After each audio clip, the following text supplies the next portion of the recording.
All right. Hello, ladies and gentlemen, and welcome to Special Dion Daily Dose. I'm here with Sean, and today we're going to be talking about the DOGE hearing. Yep. Oh, hold on.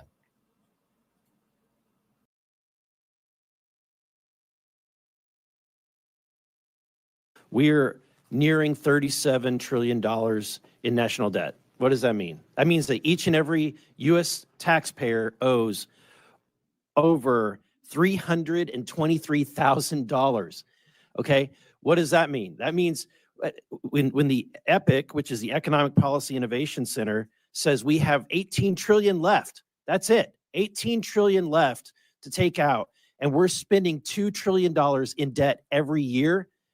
Folks, we're at the precipice of a debt, like a debt cycle. We are literally at a point in which the dollar will be worth nothing. What does that mean? And we know Social Security goes bankrupt in 8 years, right? Medicare goes bankrupt in 10 years. And then 15 years from now, the dollar is completely devalued and worth nothing.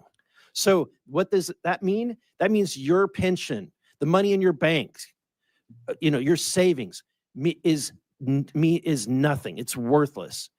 So what are we doing? We're trying to save this country. We're trying to save your pensions. We're trying to save your bank accounts. We're trying to save this country for the next generation. And I think that really sums it up, man. We have so much debt in this country. It is insane. And it's gotten, I know I'm sure for the younger generation, but even for my generation, it was like, these are just numbers at this point that we're being fed, right? We're trillions of dollars in debt. We have no money for this, no money for that. But yet, and here's the problem, we see all this money going to other countries. We see all these programs that we hear about by people like Rand Paul, Thomas Massey, telling us about the wasteful spending the government has been doing with our tax dollars, and it's infuriating. And they've also found $4.6 trillion that they don't know where it was going. Trillions and trillions of dollars. And trillions of dollars, and not to get into the tinfoil hat stuff, but the Pentagon has consistently failed multi-trillion dollar audits. I mean, failed 8 audits. 8, yeah. 8, dude. 8 friggin' audits is like one. Failing one audit as a federal agency, in my opinion, should be grounds for complete removal of anyone and everyone that was connected to the failed audit. Like, if you couldn't provide accurate numbers, you're gone. Yep. It's one thing in private business. And private business obviously doesn't put up with that crap. But it's one thing in private business, but in the governmental arena, these are taxpayer dollars we're talking about. Yeah. This is not just company assets that gets dissolved and people are, whatever. This is the fate of our country, like he's talking about. And it's wild. But here we go. Okay, we're going to get into this hearing. If you guys want to find this video, it's from Forbes. It's Watch Live. Marjorie Taylor Greene leads first congressional DOGE hearing. So she's the chair? She is.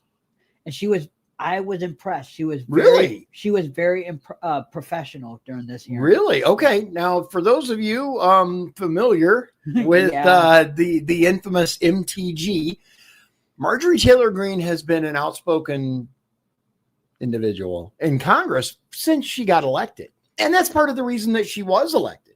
Her particular area, right? Her district. In Georgia.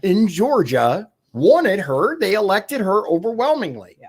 And so she represents what they want. Still, even with all the bad press. Even the bad press, she still got reelected. Pretty handily. I want to say she got 75%. It was huge. It was massive. But so Democrats during this hearing, you'll see do a couple digs at her, and I was expecting her to go off or say something back, but she didn't. She was very professional during this hearing. Wow. Okay. Because we've all seen those sound bites, man, of MTG just going at it. But good for her. Good for her. Okay. So Sean was kind enough to put together this series of timestamps in this video.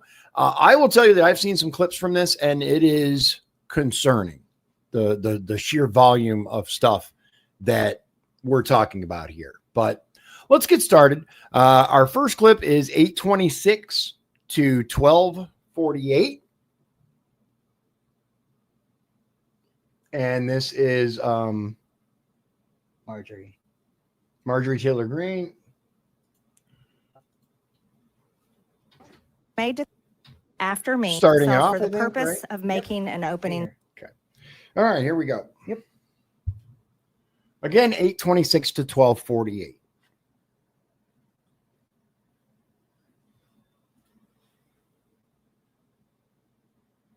There we go.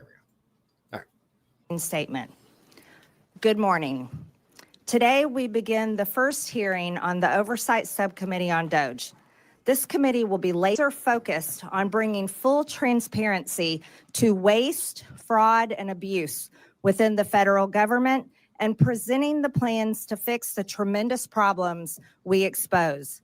We as a country are $36 trillion in debt. Dude. That is such a stunning amount of money. It's absolutely staggering to even comprehend how we as a people, we as a country found ourselves here. Yeah. This is not a Democrat problem. This is not a Republican problem. I agree with that. This is an American problem. To make it clear for everyone, not only are we $36 trillion in debt, but the compounding interest on our debt is also growing out of control. Yeah. Even if we decided to defund the entire federal government, we cannot escape our debt and the compounding interest owed on our debt, which grows bigger and bigger every year. In 2025, interest payments are projected to be $952 billion, which is more than our entire military budget. In 2026, it will be $1 trillion. And by 2035, $1.8 trillion. Over the next decade, total interest payments are projected to be $13.8 trillion. These interest payments don't serve a single American. They don't build a bridge, a road, provide disaster relief, or fund a single part of the behemoth that is the federal government. Yep. These interest payments pay our masters who own our debt. And the American people are in debt slavery to everyone who owns our debt. Our crippling national debt and massively growing interest on our debt will destroy us. Not destroy one political party or the other, it will destroy all of us together. It drives inflation, making life unaffordable for Americans struggling to financially survive. It is crippling small businesses struggling to be successful. Our massively growing debt and interest are the chains and shackles harnessed to every American and their children and every generation to come. But first, let us be brutally honest about how this massive debt came to be in the first place. It came from Congress and from elected presidential administrations. And I believe enslaving our nation in debt is one of the biggest betrayals against the American people by its own elected government. The American people's anger over this betrayal is what gave birth to the concept of DOGE, the Department of Government Efficiency. In fact, DOGE became a major part of President Trump's campaign and led to his overwhelming victory in November. Every day, Americans go to work. They run businesses. They have to earn their paycheck. No one guarantees it. And if they don't do a good job, they get fired. They also have to pay their bills, credit card debts, balance their checkbooks, and scrap and save every penny they can in order to plan for that rainy day and hopefully retirement one day. Private businesses only survive on hard-earned income by serving their customers so well that their customers pay them for the services and products they consume. If that business fails, its employees lose their jobs and paychecks, and the owners lose their business, and everything they risked along with it. Many go bankrupt in this process and lose everything. No one bails them out. They only survive by excellent customer service and smart financial management. This is the real world that most Americans live, work, and survive in every day. This is the pursuit of happiness, and this is how you pursue the American dream. Yeah, absolutely. Yeah. Like you said, man, she's so far very professional. It was a good opening statement. I agree with that. All right, so our next clip, we're going to jump to 1630 to 2043. This is Representative Stansberry. I never heard of her before this. Okay, let's see. She's from New Mexico. From New Mexico, okay. Is she just speaking, or is she a minority chair or something? She is the ranking member. Ranking member, that's it. That's what it was. Okay. So the other side of the aisle, basically, right? Okay. From New Mexico, you said? Yep. Okay. Let's see here. 1630, we got to start just operates in a more efficient manner. And in fact, here we go. All of us here on the Democratic side are ready to roll up our sleeves and to get to work. Right. And just last week, I had the opportunity to sit down with the chairwoman and to discuss these very issues and opportunities to work across the aisle. And like the chairwoman who shared some of her background with me, I grew up in a working family. I grew up working for small mom and pop family businesses and understand the necessity of balancing the books, making sure we can deliver, and fiscal responsibility. And that's why today's hearing is focused on making sure that the federal government is doing what it's supposed to and digging into the more than $236 billion in improper payments that we see going out the door every single year. And we need to get to the bottom of that. And we need to make sure that I think it's way more than that. It probably is. I believe way more. I'm not sure what this figure comes from. And I didn't mean to stop it in the middle, but like she quotes this figure. I have no idea what she's talking. Is she talking about just Medicare impropriety? True. It could be vague. Very vague statement. I don't know what number she's talking about or where it came from, but we'll continue. we're putting into place rigorous oversight and controls to prevent fraud and abuse, and of course, to go after bad actors. And that is why myself and the oversight ranking member Connolly and other Democratic members of the committee sent a set of bipartisan ideas that we'd like to work on together that would root out waste, fraud, and abuse and modernize and streamline how our agencies deliver vital programs for the American people. These are programs that are important for our seniors and our families and healthcare and the education system. And we need bipartisan solutions to get across the finish line. And we've been trying over the last several years to get these ideas out of this committee, but unfortunately, the committee's priorities have been elsewhere under the current majority. So I hope. Didn't they just have a majority in Congress not that long ago? The Democrats? No, it's been a while. It's not last time, it was 2 times ago. Okay. So like 4 years ago, they had a like majority. 4 years ago. Okay. We can fix that this Congress. But we can't just sit here today and pretend like everything is normal and that this is just another hearing on government efficiency. Okay. I mean, all you have to do is look across this room and see that it is not a normal hearing. Because while we're sitting here, Donald Trump and Elon Musk are recklessly and illegally dismantling the federal government, shuttering federal agencies, firing federal workers, withholding funds vital to the safety and well-being of our communities, and hacking our sensitive data systems. In fact, while we were here discussing government waste on the House floor yesterday, Elon Musk was standing behind the Resolute desk in the Oval Office with the president, and the administration was making emergency court appeals to try to unlock his team's access to the Treasury payment system, which they claim they are using to study improper payments, which is the topic of this hearing.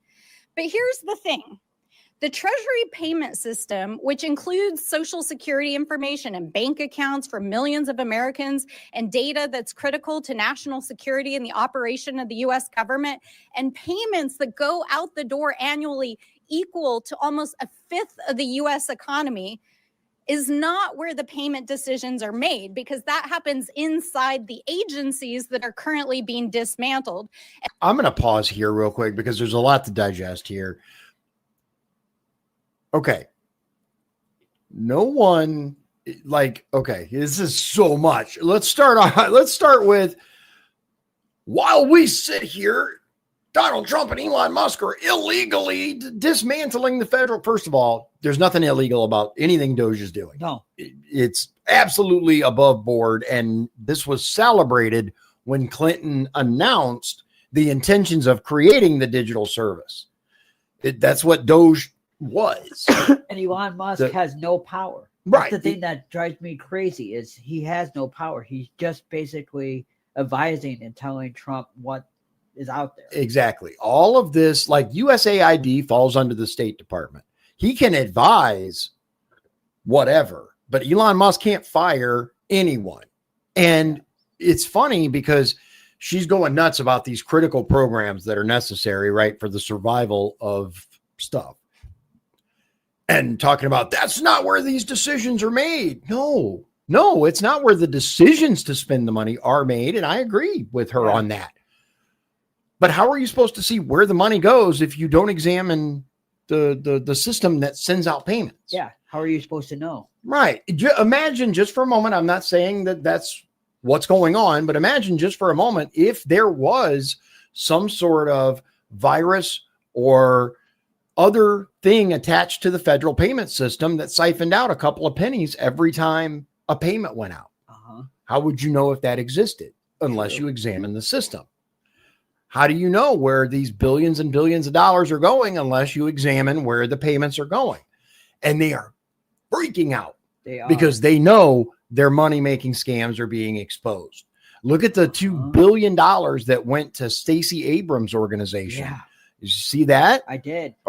The organization / business she's connected to, because she's tweeted out about them. She's listed with them, etc. Is it her company? Don't know. Don't know. Don't care. She's connected to it. We all know that. All right. Back to the insanity. And the people who actually investigate waste, fraud, and abuse at these agencies are the inspector generals, who Donald Trump fired his first week in office because they're not doing their damn job. Exactly. That's the problem. You need to start all over with that. All of this should have been discovered by the inspector generals. All of this waste, fraud, and abuse, or whatever it is that DOGE is reporting. We covered the website last night. Go check it out. All of this should have been caught. But it wasn't. Why? Because these inspector generals are literally doing nothing. I would argue they're doing the opposite. They're covering it up. Midnight massacre. Probably some of them. So we have to ask ourselves, what is really going on here? Why did Republicans block Elon Musk from appearing before this very committee last week? Why is the administration so eager to allow Elon Musk and his hackers to have access to proprietary and private information in the Treasury payment systems? Elon Musk and his hackers. What? This is not war games, lady. What the hell? Why are our colleagues across the aisle shielding them as they are clearly breaking the law? And why is the vice president trying to rewrite the U.S. Constitution by tweet and undermine the judiciary? So obviously, we're in the Oversight Committee and we have a lot of questions, and so do the American people. Especially while our colleagues across the aisle are trying to scoop up the savings from the dismantling of these agencies to pay for the largest permanent tax break in American history. Yeah. Okay. So what's interesting, right? First of all, the sheer vitriol there.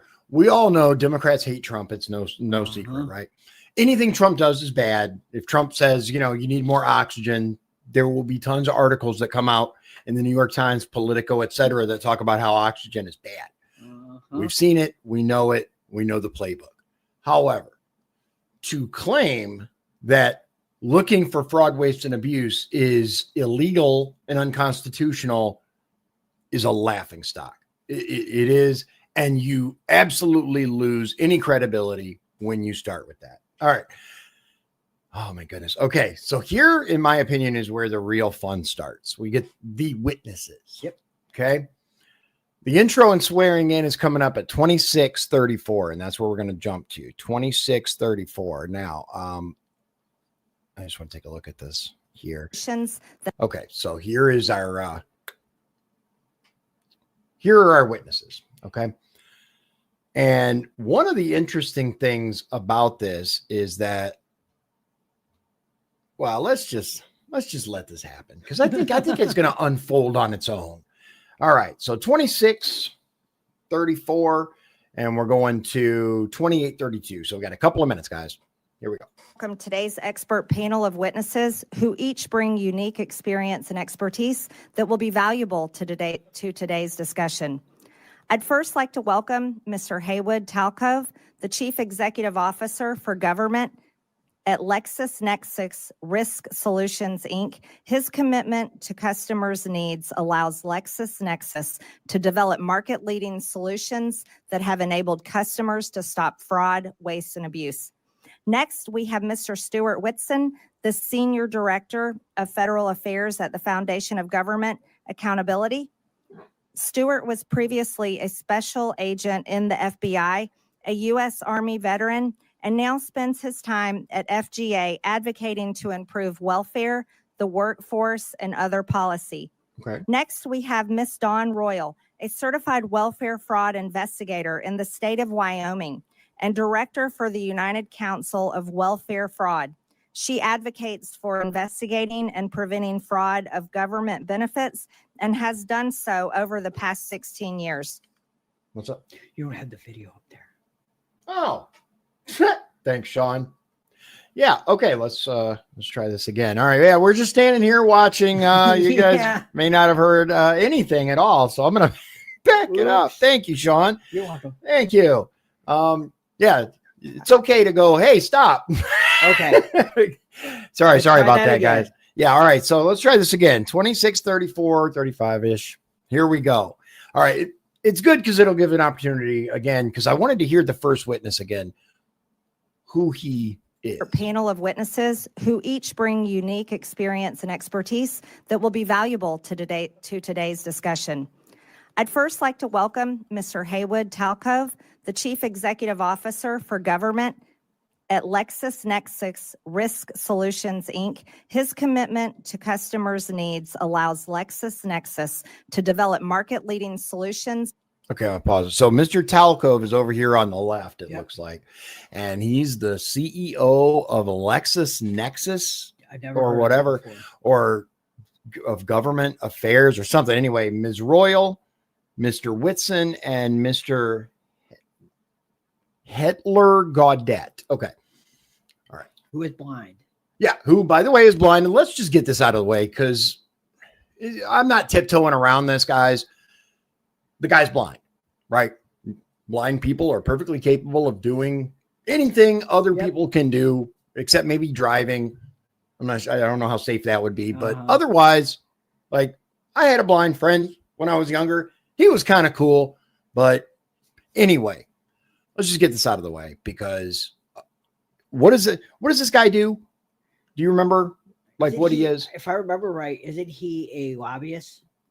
I'm not sure. We'll get to it in just a second, but I want to make sure this is not the guy that's supposed to find fraud, is it? I think it might be. Because if you got a guy who's blind looking for fraud, I mean, like I said, let's just get this out of the way. Let's get the uncomfortable jokes done because we're gonna have to move forward. And when I mean, see no evil, dude. Like, is that the intention here? I don't know. Like, I got questions. I have a lot of questions. That said, I don't know if you guys know how the blind people use Braille? Well, yeah, there's Braille. I've seen them read books, but how do they use computers and stuff? That's a good question. I don't know. Are they trapped in the dark ages with print media being necessary so they can use? I'm sure there's other things out there. Do you guys know how do blind people, do they use? They can't. I'd imagine they certainly can't use touch screen phones. That's a good question. Yeah. let's find out I know this is going kind of off the rails, but like I was genuinely wondering, how do those who cannot see, how do they use modern technology like smartphones, computers, things like that? It says, yes, blind people can use computers with the help of assistive technology. Assistive technology. That could be any number of things, but it might be like, go ahead. These technologies include screen readers, braille displays, and magnifying tools. Okay. So I guess you know what? Screen reader, I could see that. It reads the screen off to you. Yeah. And then like you got a braille keyboard or something. Yeah, fair enough. I could see that. As the husband of a wife who works with people who are disabled, I don't care if the dude's blind. I don't care if he doesn't have any arms or legs, but I mean, it's not exactly a good look when you have this guy as the face of fraud detection. I'm just saying it's not a good look. Maybe people should have thought of that. Moving on. Now that that's out of the way. That have enabled customers to stop fraud, waste, and abuse. Next, we have Mr. Stuart Whitson, the Senior Director of Federal Affairs at the Foundation of Government Accountability. Stuart was previously a special agent in the FBI, a U.S. Army veteran, and now spends his time at FGA advocating to improve welfare, the workforce, and other policy. Okay, so I mean, I gotta give it to Mr. Whitson. Like she said, a former FBI agent. Okay, that could go either way, but he is a veteran, so I'm very interested to hear what he has to say, especially to go from that and the FBI to advocating for more social benefits is an interesting career trajectory. Yeah. So I'm interested to hear what he has to say. Next, we have Miss Dawn Royal, a certified welfare fraud investigator in the state of Wyoming and director for the United Council of Welfare Fraud. She advocates for investigating and preventing fraud of government benefits and has done so over the past 16 years. Finally, we have Mr. Dylan Hetler-Goddett, the Director of Government Affairs at the Project on Government Oversight. Dylan. Okay, like I said, we got to get this out of the way because he is the Director of Oversight. Come on, man. Like, this is writing itself at this point. If I was if I didn't want to make my wife angry, I could make all kinds of jokes at this point. Yeah. Come on, man. Dude, and you know what? This is an easy lob ball to those that like to make fun of the disabled. Here you go. Come on, man. It's not a good look. No, it's not. It's not a good look. And I'm sure the guy's good at his, well, I'm not sure of anything anymore with our government, but I'm sure he's in that position for a reason. I'm just saying maybe he shouldn't be the poster child for oversight. Leads advocacy efforts and policy reforms to a wide range of good governance. I thank each of our witnesses for being here today, and I look forward to your testimony. Pursuant to Committee Rule 9G, the witnesses will please stand and raise their right hand. Just out of curiosity, so we always have them stand and raise their right hand, right? What if you're left-handed? Does that matter? That's a good point. That's like the swearing in, not necessarily the matters. swearing in of for an elected office, but when they go to put their hand on the Bible or whatever they choose, does it matter which hand they use? Does it have to be the right hand? What if they're left-handed? Does it change anything? I don't think it does either, but it's interesting. And why did they choose the right hand versus the left hand? Probably because more people are right-handed. That's what I'm thinking. It's more it's more common to be right-handed. Solemnly swear or affirm that the testimony you are about to give is the truth, the whole truth, and nothing but the truth, so help you God. I do.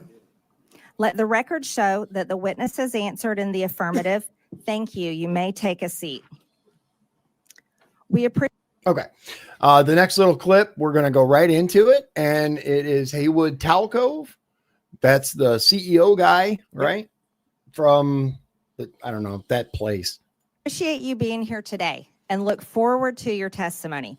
Let me remind the witnesses that we have read your written statement and it will appear in full in the hearing record. Please limit your oral statement to 5 minutes. As a reminder, please press the button on the microphone in front of you so that it is on and the members can hear you. When you begin to speak, the light in front of you will turn green. After 4 minutes, the light will turn yellow. When the red light comes on, your 5 minutes have expired, and we would ask that you please wrap up. I now recognize Mr. Talcove for his opening statement. He would. Chairwoman Green, Ranking Member Stansberry, and distinguished members of the committee. For over a decade, a silent war has been waged against American taxpayers, not with bombs or guns, but with data and technology. Outdated government systems permit criminals to access unlimited sums of money. During the pandemic, they stole $1 trillion. 70% of those dollars went overseas. 70%. Wow. Yeah. They stole $1 trillion from us, man, and 70% to other countries somewhere. That's crazy. Shockingly, it's just not criminals exploiting the system. It's the flawed system itself acting as the accomplice. If left unchecked, the U.S. government will continue to lead the world in funding cyber criminals. This is a data and technology problem, and it demands a data-driven response. Criminal syndicates have turned benefit programs into their personal ATM machines, exploiting those in need who wait months for benefits that may never come. These ruthless crooks use our money to fund child trafficking, disperse drugs in our communities, and terrorism. For years, criminal networks have stolen personal information from the public and private sector. They exploit real identities to manipulate antiquated government systems, siphoning off billions in taxpayers' hard-earned money. We continue to pay benefits to deceased and incarcerated individuals, direct money to bad actors flagged on the do not pay list, and overlook duplicate Social Security numbers by not following best practices. During the pandemic, a simple cross-check of PPP loan recipients against IRS records would have exposed massive fraud and prevented payments to transnational criminals who sold their quote-unquote sauce on the dark web. To stop this, we must reclaim control of our systems, not just from the criminal syndicates, but the flawed systems enabling them. Smarter technology, data, and identity verification are not optional. They are necessities to protect taxpayers and ensure aid reaches those who truly need it. And he's absolutely right. Our systems are so, guys, have you ever been, like, when's the last time you went to a government office? I had to go to the BMV not that long ago in order to renew my plates, right? I had to take a vehicle off my bike and make sure that my plates were renewed. And their systems are way outdated. That's just the BMV. Anytime you deal with a government agency, you know, like they got old ass computers in there, like old stuff. Sometimes you'll go to a place and they might have a couple of new, bigger monitors, but the systems themselves, you see, they take ages. Everything they do is slow. That's throughout our federal government. And that's easy to hack. And it's super easy to hack. Exactly. We've got to improve our infrastructure. The next clip we're going to go to is 3429, and this is Dawn Royal. I think this is the welfare fraud investigator lady. Let's see what she has to say. 3429.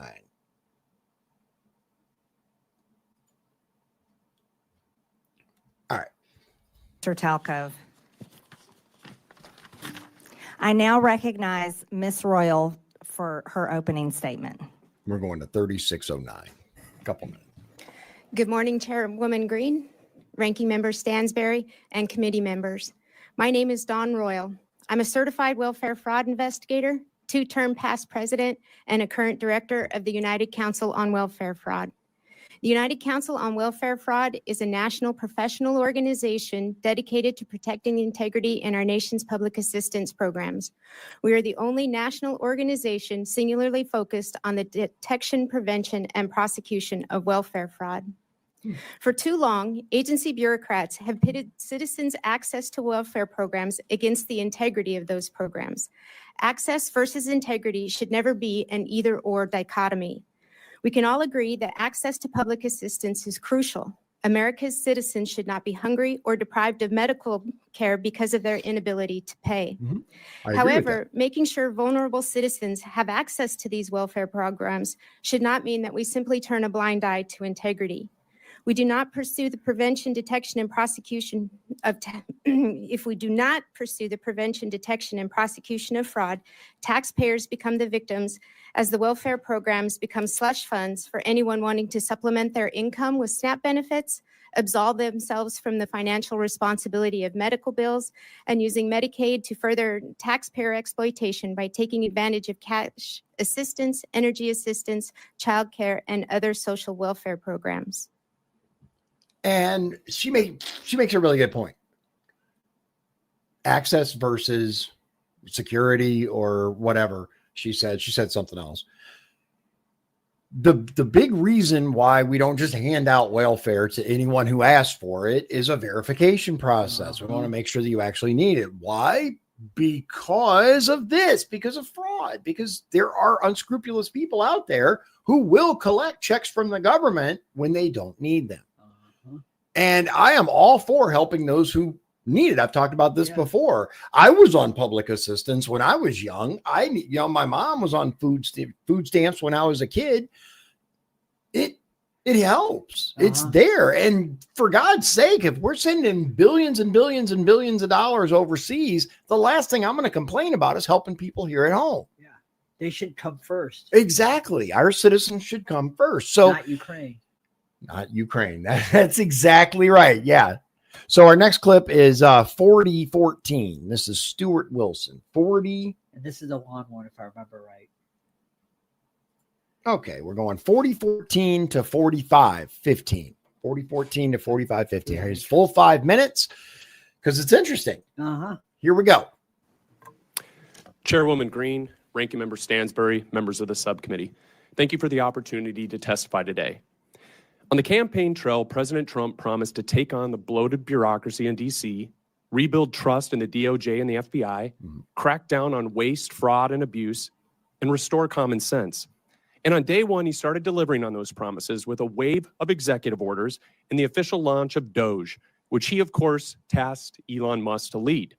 Already, DOGE efforts have brought to the public's attention countless examples of wasteful spending, including $59 million paid to luxury hotels in New York to house illegal immigrants, $1.5 million to advance DEI in Serbia's workplaces, $32,000 for a transgender comic book in Peru. The list goes on. But rather than applauding the work of DOGE, the left has launched a coordinated campaign to try to demonize Mr. Musk with the hope of shifting focus away from the disastrous waste, fraud, and abuse that occurred on Biden's watch. But guess what? It's not working. Because no matter what political party people hail from, the vast majority of Americans agree that $10 million worth of food funneled to Al-Qaeda was probably not the best use of taxpayer money. Correct. But there's another source, a key source of wasteful spending that DOGE and the subcommittee should set their sights on next, and that's Medicaid waste and fraud. While initially meant as a program for the truly needy, Medicaid exploded into a massive welfare program for millions of able-bodied adults lured into the trap of government dependency. And as Medicaid has grown, so too has mismanagement. Today, more than $1 in $5 spent on Medicaid is improper. In Medicaid alone, fraud and mismanagement is on track to cost U.S. taxpayers, get this, more than $1 trillion over the next 10 years. Dude. When it comes to the problem of improper payments, the Medicaid program is the biggest culprit, encompassing nearly 1/3 of all federal improper payments. And more than 80% of Medicaid improper payments are due to one thing, eligibility errors. If Congress wants to help President Trump address wasteful spending, then targeting eligibility errors in Medicaid should be one of your top priorities. Bottom line, to address this challenge, Congress can take 3 decisive actions. So first, Congress can strengthen the Medicaid program through legislative action. That would include repealing Biden's disastrous Medicaid streamlining rule, which ties the hands of states trying to remove ineligible enrollees. You can and should do this through reconciliation, and it will produce $164 billion in savings if you do. You can also strengthen verification requirements to ensure only eligible individuals receive benefits and ensure a nationwide NAC is implemented without delay. Second thing Congress can do is help President Trump's DOGE effort by ensuring that entrenched partisan bureaucrats don't stand in the way of reform. Agreed. So Musk and his DOGE team have already found hundreds of billions of dollars funneled into wasteful, fraudulent, and flat out insane projects. But they've only scratched the surface. If this much fraud has been exposed in just a few weeks, imagine what else is buried under layers of red tape and government excuses. But guess what? All of these insane projects have one thing in common. They were all approved and funded by unelected bureaucrats. Yep. And these and other entrenched bureaucrats are already pledging to fight against President Trump's efforts to improve government accountability and efficiency. Personnel is policy. And without competent staff to faithfully execute the president's agenda, the DOGE project will fail. And this is where Congress can help. Congress can support the president in carrying out his DOGE effort by making all executive branch employees at will, codifying the president's authority to fire unproductive or insubordinate agency employees as needed.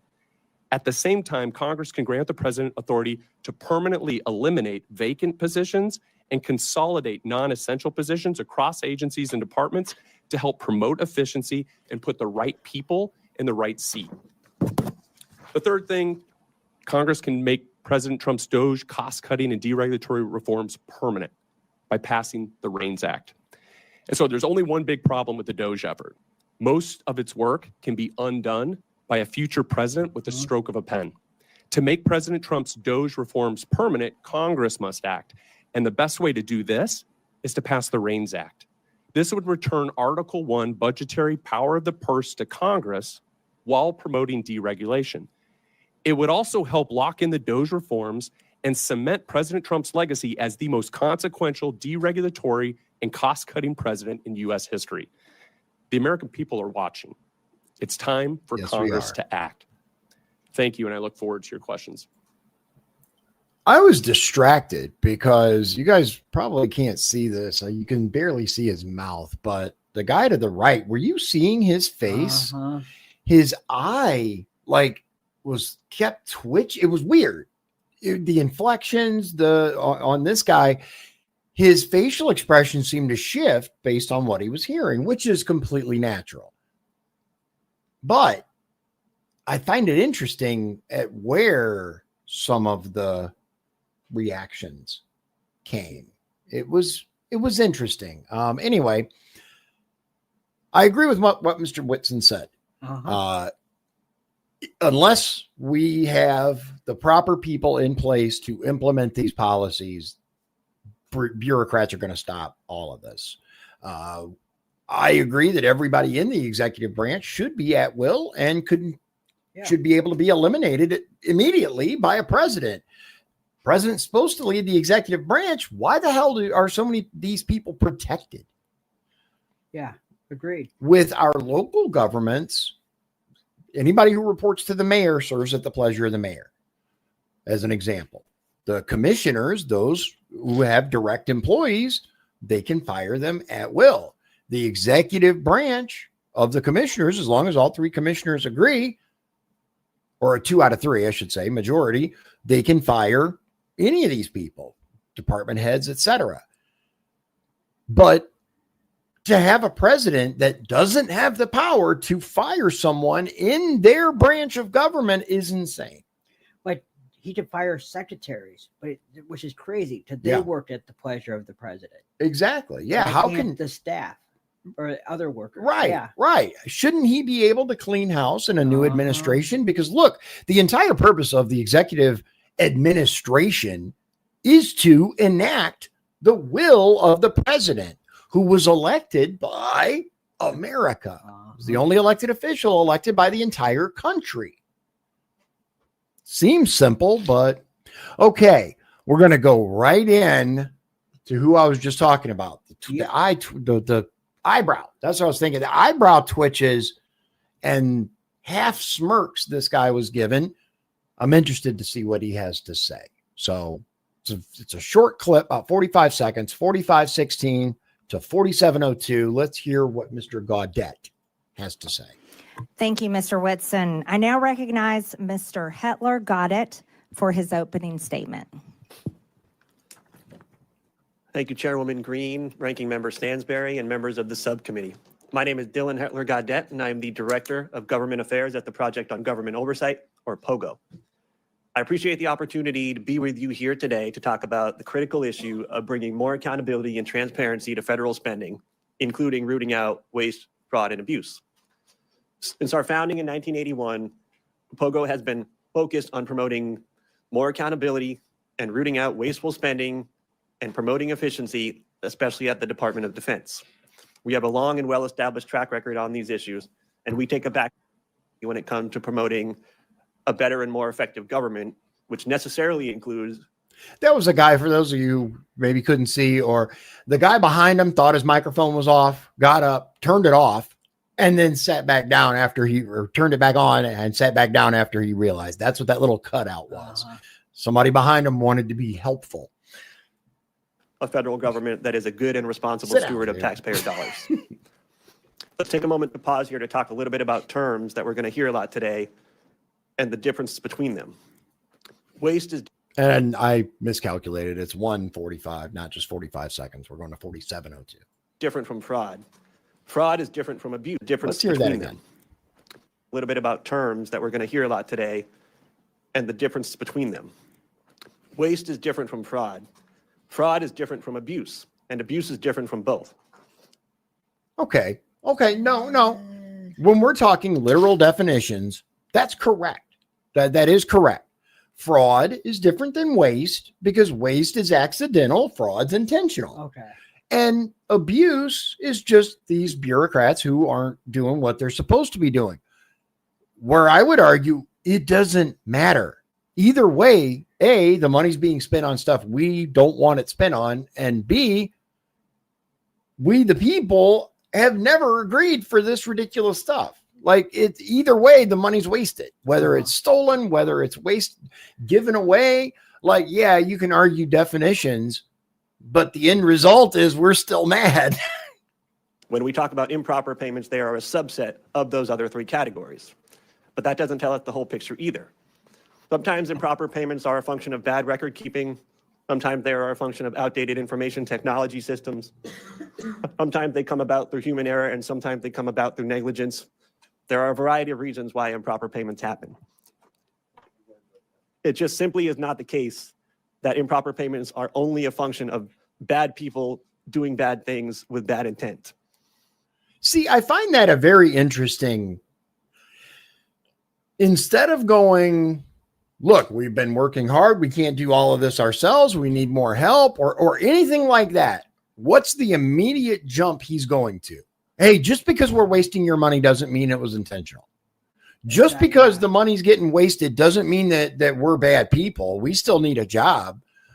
Dude, you did not do your job. I don't care what your particular abilities or disabilities are. If you're not catching the fraud, waste, abuse, wrong payments, whatever the hell you want to call it, if you're not catching it, why do you have a job? Good point. That doesn't mean we shouldn't focus on trying to mitigate improper payments, and that certainly doesn't mean that the American people should not be concerned with how their tax dollars are used. Well, thanks. We're going to jump ahead here to 5109 to 5605, and this is everyone's favorite Georgian, Marjorie Taylor Greene. Let's see here.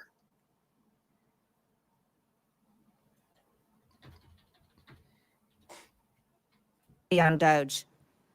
Americans are shocked to learn that $2.7 trillion of their hard-earned tax dollars have been stolen or wasted in improper payments since 2003.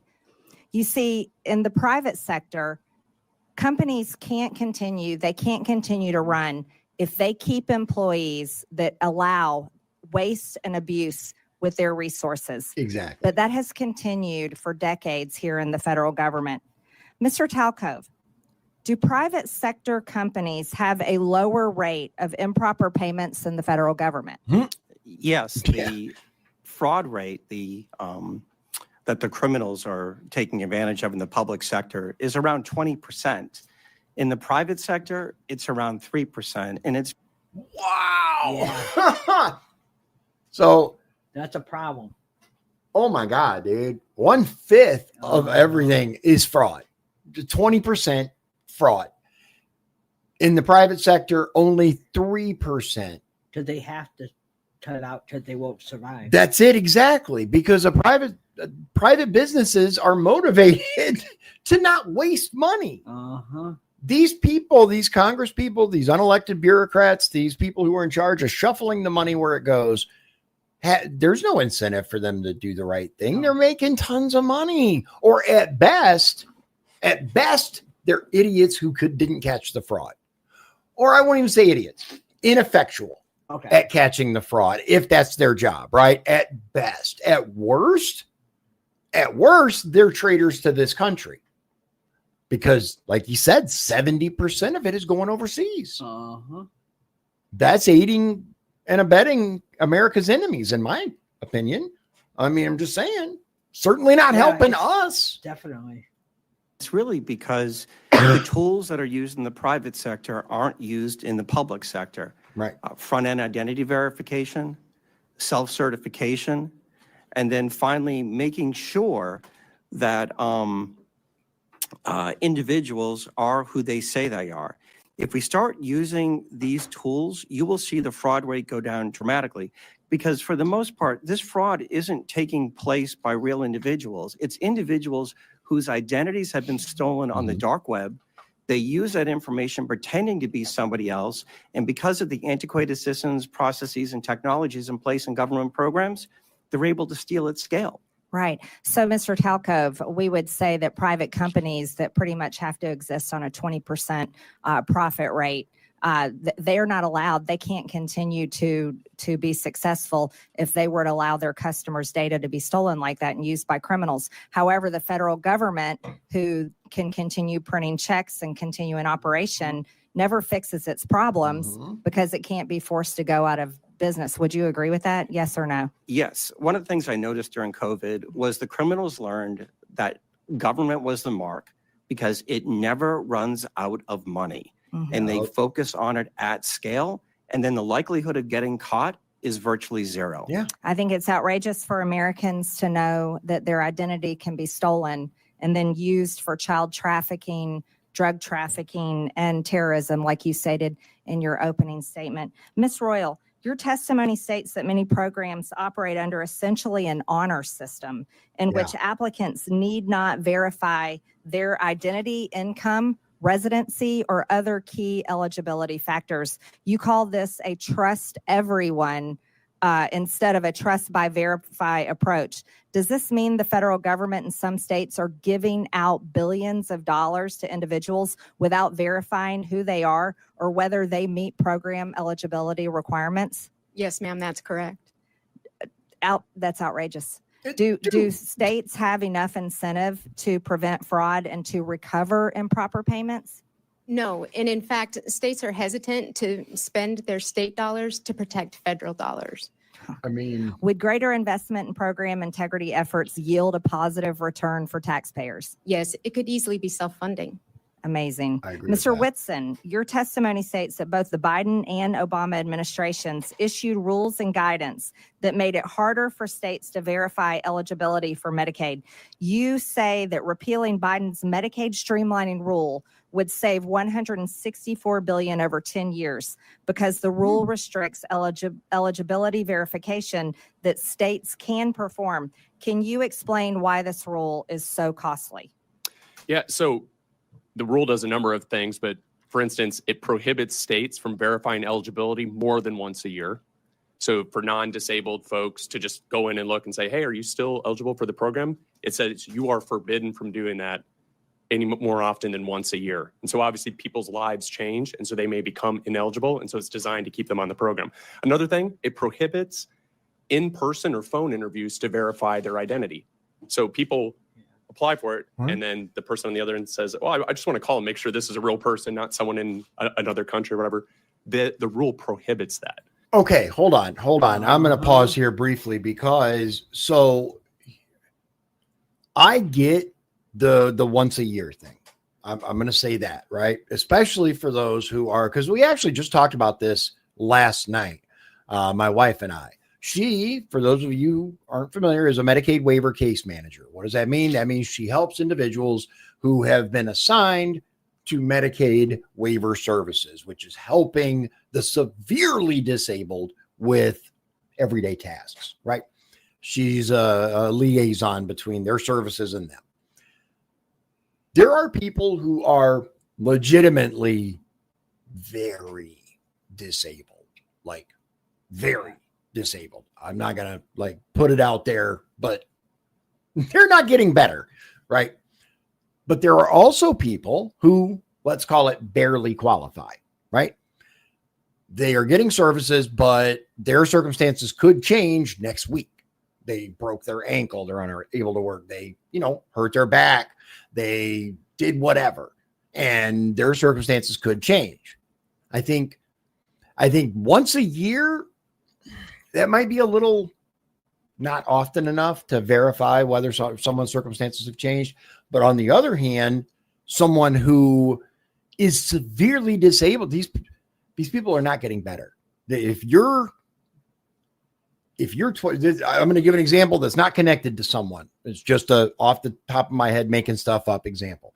If you are like 13 years old and you're still wearing a diaper and you can't speak and that's severely disabled, they're not going to get better in a year. That's just not going to, they're not going to get better in 5 years. They're not going to get better in 10 years. Maybe they'll get better enough to interact with their parents. Maybe they'll be with the proper therapy and stuff. They could communicate, but they're never going to be good enough to work. No. That's just not going to happen. However, I wanted to give that big old disclaimer because not allowing caseworkers to call and verify that an applicant exists is bullshit. Uh-huh. Isn't that crazy? What? Yeah. That's nuts. How can you say no in-person or phone interview? What does that leave then? You're just asking. Oh my God, you're begging for it. Like you're opening the doors for it. Like what? I don't know about where this is, but I know in Indiana, when you apply for benefits, they got to see you. You got to go to the office. You can apply online, but they will schedule an interview and you have to show up. If you're unable to go, then they have somebody who can come to you, but they will meet you. At least the last I checked. The rules may have changed. Maybe that's federal laws changed. I think it's changed under Biden. I don't know. I know what either. Indiana in the past has been. So maybe I shouldn't speak on that because I don't know current. But if that's true, if that's like every state, that's begging for fraud. And so there's a number of other provisions. It also opens man. a lengthy reconsideration periods. And this is where illegal immigrants are able to obtain the benefits. And so basically it says once you get these benefits, you can't interfere with it for a 90-day period or longer. And so there's a number of horrible things. But. So we can't verify if someone is illegal or legal receiving benefits. Just to correct that, yes or no? You have to wait a state has to wait at least 90 days. And actually what we're seeing is it's led some states to wait as long as 13 years. And so on the I'm guessing that's California. Oh my God. To verify whether even someone is legitimately legally entitled to benefits, they have to wait 90 days. Think about that for a minute, dude. 3 months of free, like they apply and they're automatically given benefits. That's why we're wasting all this money on illegals because they changed it to that. Or 13 years. Yeah, or wait 13 years to verify that someone, they shouldn't have gotten benefits for the last 13 years, the thousands and thousands and thousands. I don't know what state it is, but I'm guessing California. Right. It's a safe bet to guess California, Illinois, something like that. Chicago specifically. Dude, oh my God. And that's what I mean. Like the guy sitting next to him with the little smirk on his face, right? This is what you should have been catching. That's nuts, man. All right. Wow. We're going to go ahead to 102-17. And this is Cloud, Representative Cloud. Yep. From Texas. From Tejas. transparency and oversight. Over the last and we're gonna go where am I at? To 106.55 to 106 and frustrate our efforts to bring transparency and oversight. Over the last few weeks, the DOGE effort has begun to uncover not only how massive the waste, fraud, and abuse is, but also the extent at which DC politicians and too many obstinate bureaucrats have coordinated to create what is essentially the largest money laundering scheme in history. Yeah. And while Americans have been working to make ends meet, they have been using taxpayer dollars to fund unnecessary, egregious, and even evil things here at home and around the world. Thankfully, in DOGE, we have a president bringing the leadership needed and a focused effort, along with the talent, technology, tools, and transparency to this waste, fraud, and abuse. And to those who would stand opposed to this effort, I would just point out, while it's understandable to find waste, fraud, and abuse that has grown and metastasized in this government even over decades, certainly accelerated over the last few years, to continue to protect it is corruption. Yeah. I want to thank the chair for beginning this war on waste on this side of Pennsylvania Avenue and bringing together this committee. This effort is so important as we work to relieve the Americans, people of this burden of waste, fraud, and abuse. Mr. Talco, you mentioned in your written statement and talked about it in your statement at the beginning that this waste, fraud, and abuse is a national security threat. And certainly one of the challenges facing us that is a national security threat is our fiscal situation. And so we have got to find ways to find savings to the American people in order to bring confidence to the bond markets, to put our country on a fiscal footing, and to reverse the curse, so to speak, that we are placing on our children and our grandchildren. You mentioned a couple threats, though. You mentioned internal threats.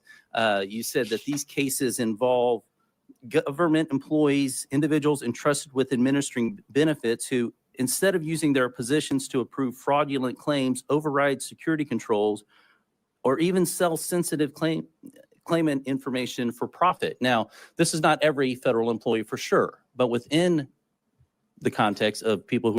And yeah, let's pause really just briefly, because there seems to be this misconception by the Democrats that Republicans hate every single federal employee and want to get rid of every single federal employee.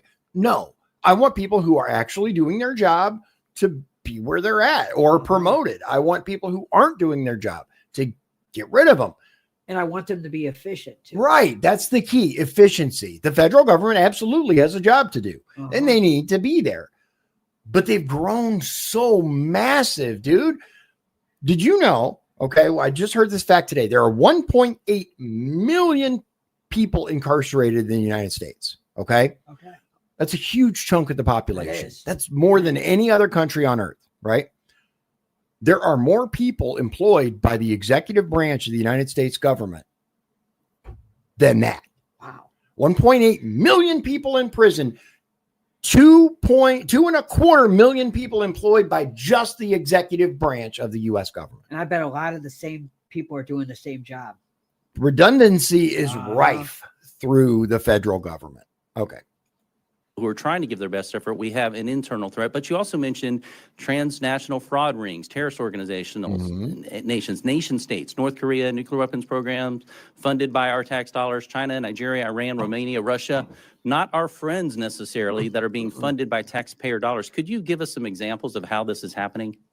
God, yeah. So when you think about what happened, Yes. Wow, that dude. Yes. The sheer, oh my God, how long do you have kind of thing? Yeah. Whoa. That's never good. When you get that reaction, you ask someone, give us an example of fraud, and they go, well, you're like, oh my God. the pandemic, $1 trillion was stolen. 70% of that money went overseas. And I can give you some examples. In a Western state, they had more people applying for unemployment insurance benefits than they had individuals over 18. The people that were stealing. Think about that. They had more people applying for benefits than actually lived in that state over the age of 18 years old. Come on, man. The money from Rome had individuals over 18. The people That's that were crazy. stealing the money from Romania were using it to facilitate other fraud schemes that include fentanyl, that include doing things to impact our democracy. On the insider threat, right, the first thing you have to say, and my dad was a public servant, is 99% of people that work in the public sector are honest, hardworking individuals. I agree with that. But there are some. And what you need is data and technology to root that out. There were examples during the pandemic. There were some examples even of last week where people got into the Medicaid system in a Western state and stole $50 million in less than 4 months. So you have to have these controls in place. Yeah. Right? These aren't individuals stealing, Mr. Cloud. These are organized criminal groups, both domestic and transnational. That, as you mentioned, taxpayers are being forced to fund the demise of our own country. Mr. Winston, Yes. I wanted to ask you, because there's a lot of talk about reconciliation right now. You mentioned Medicaid and what could be done to bring a pretty substantial amount of savings, and this is without affecting those who truly need Medicaid and for what the purpose of the program was extended for. Right. The gentleman's time has expired. Okay. Wow. Did she just cut his mic? Oh, She needs serious. She needs business. she's not playing, is she? Uh-uh. Wow. Okay. All right. And he's Does the witness Republican. want to answer the question? No, only to quickly. say that, yes, there's a tremendous amount of savings that can be found from the streamlining rule, but also work requirements in the program is another big area that can be done in reconciliation. And that's could save a significant amount as well, $241 billion in federal spending over 10 years. Yeah, she cut the mic. He's like you say, he's a Republican too. Yeah, okay. All right. He's been very professional in this. Yeah, look at MTG showing it. All right. I'll have to keep an eye on her. I haven't been, she's not, dude, I wish we had somebody like Mark, just somebody willing with a spine, I Okay. guess. Not Somebody our who's man. willing to stand up and speak up. Because regardless of how you feel about the votes of Jim Banks and what's the other guy, our senator? Oh, Young, Todd Young. Regardless of how you feel about their votes, I will say neither one of them are step up to the mic and blast the other side, or not even blast the other side. Tell it like it is. Yeah. Tell the truth. That's more what we behind the need. scenes, yeah. Yeah, both are very, very Republican establishment.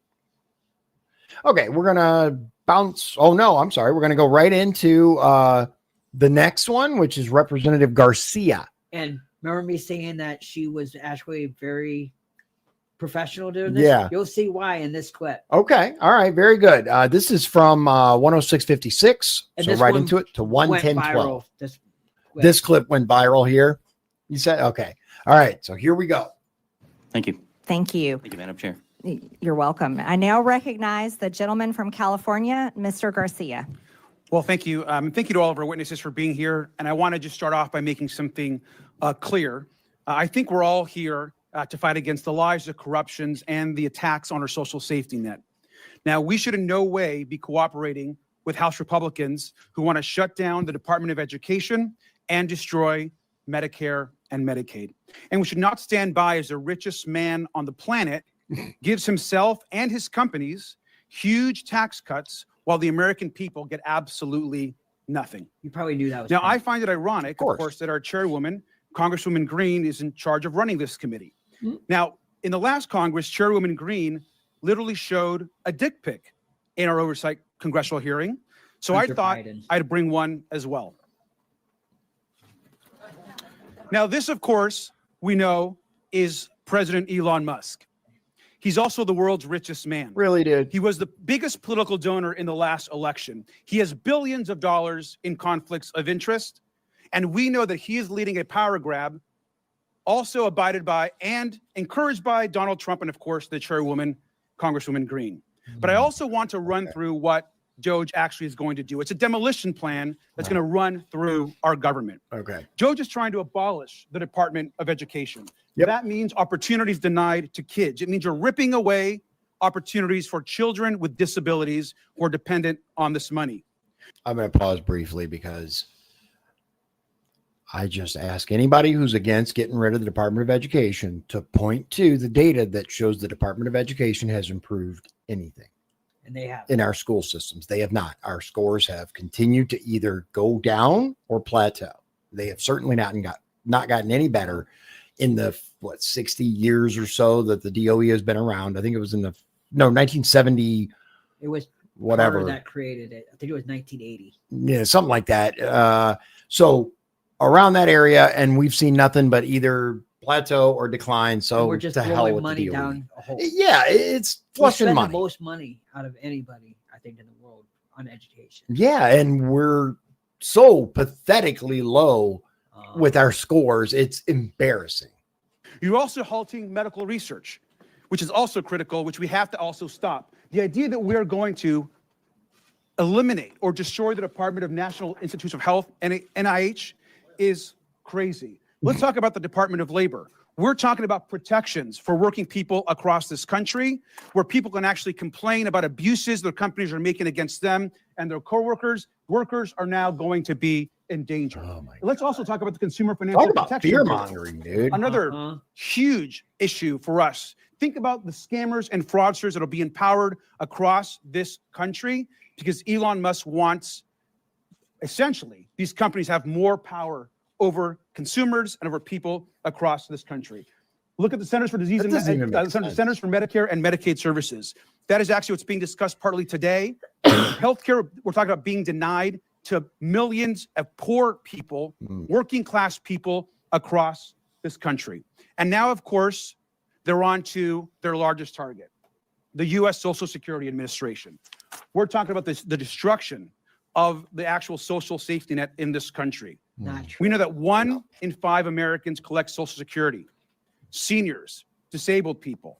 This entire plan is about hurting the American social safety net and destroying our institutions. And it's important that we actually call out what is happening at this subcommittee. This is not about working with the richest man on the planet.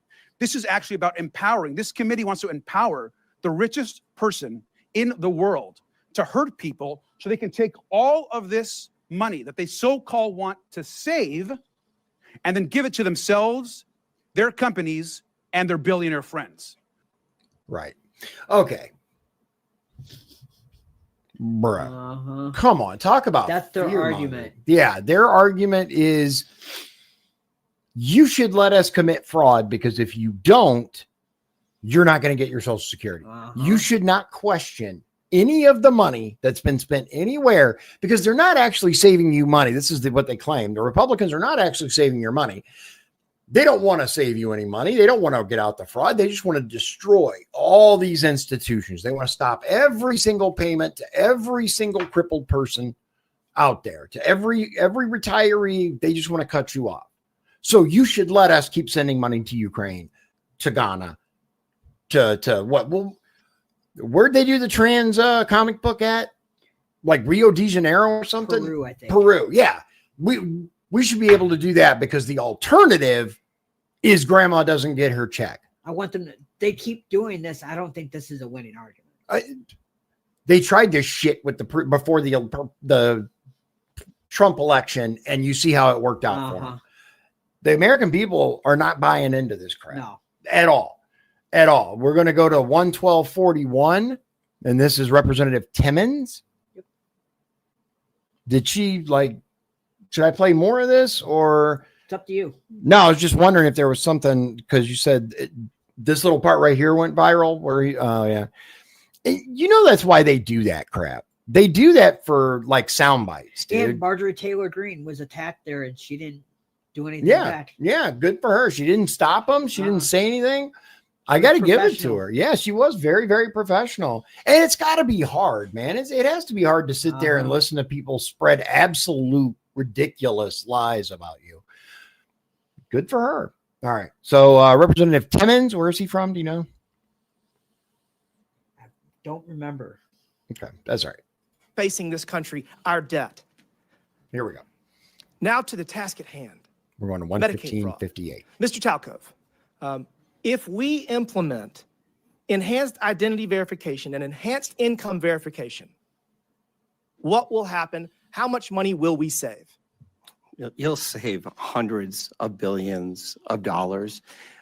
Identity verification, elimination of self-certification, and monitoring beneficiaries will prevent these transnational criminal groups from accessing those systems at scale so legitimate people who need the benefits can get them in a timely fashion. So we're going to get actual benefits to people, to American citizens that are in need faster, because if you do it electronically through web-based, like they did in Missouri, where the pilot program saved almost 20% of Medicaid dollars. Ooh, so all we damn. have to do is adopt what has already been proven in Missouri, and we'll save 20%.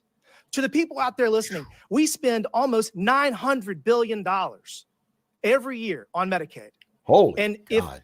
if 20% of that is saved, that's almost $200 billion. Yeah. We got a $1.8 trillion annual deficit. We just knocked off $200 billion. Yeah. Let's keep this train going. Thank you. The fact that the Democrats are filing lawsuit after lawsuit to impede the efforts of President Trump to right our fiscal ship is unforgivable. It's unforgivable. Mr.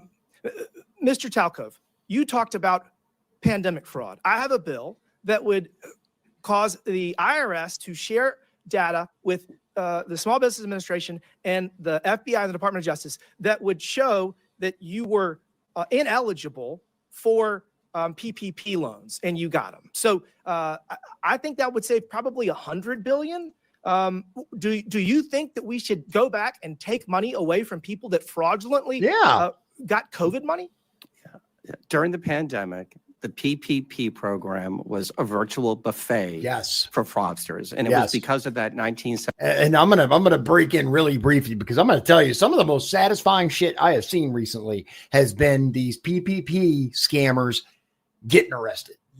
I'm just saying it's made me giggle. These people that have gotten millions of dollars from the federal government, from your tax money, and go out and buy a big nice house or a Lamborghini or this while you're living paycheck to paycheck. I want them prosecuted. I absolutely want them prosecuted. 74 Privacy Act, where data sharing and matching is virtually impossible. Congress needs to change that. Yes. But we can do it retro. Yeah, it's crazy because they can't share information between agencies when it is necessary to, say, for example, prevent fraud and waste in the Medicaid system, Medicaid system, right? But they can absolutely share information when it comes to preventing you from exercising your Second Amendment right. True. Just saying. I'm just saying. Retroactively. We can do it retroactively. We can find the people that stole this money, hold them accountable, probably get some of the money back. So I already have that bill filed. That bill. And I don't even look. Yeah, it'd be great to get the money back. It really would. I'd love to get some of that money back. Even if not, it'd still be okay because we could still prosecute. Send a message moving forward. I'm all for that. I think would probably get $100 billion. So now we got enhanced identity verification, enhanced income verification that has been proven in Missouri. It does work. So I'm working on that bill. We're going to drop it soon. That's $200 billion. There's a competition in Congress. I think we should have a competition on this committee. I got $300 billion in savings proposed. We got to all pull our weight because we have such a massive problem right now. Yeah. But I would just ask my colleagues across the aisle to get out of the way if you don't want to help. Yeah. If you don't want to help right the fiscal ship in this country, get out of the way. Stop filing lawsuit after lawsuit.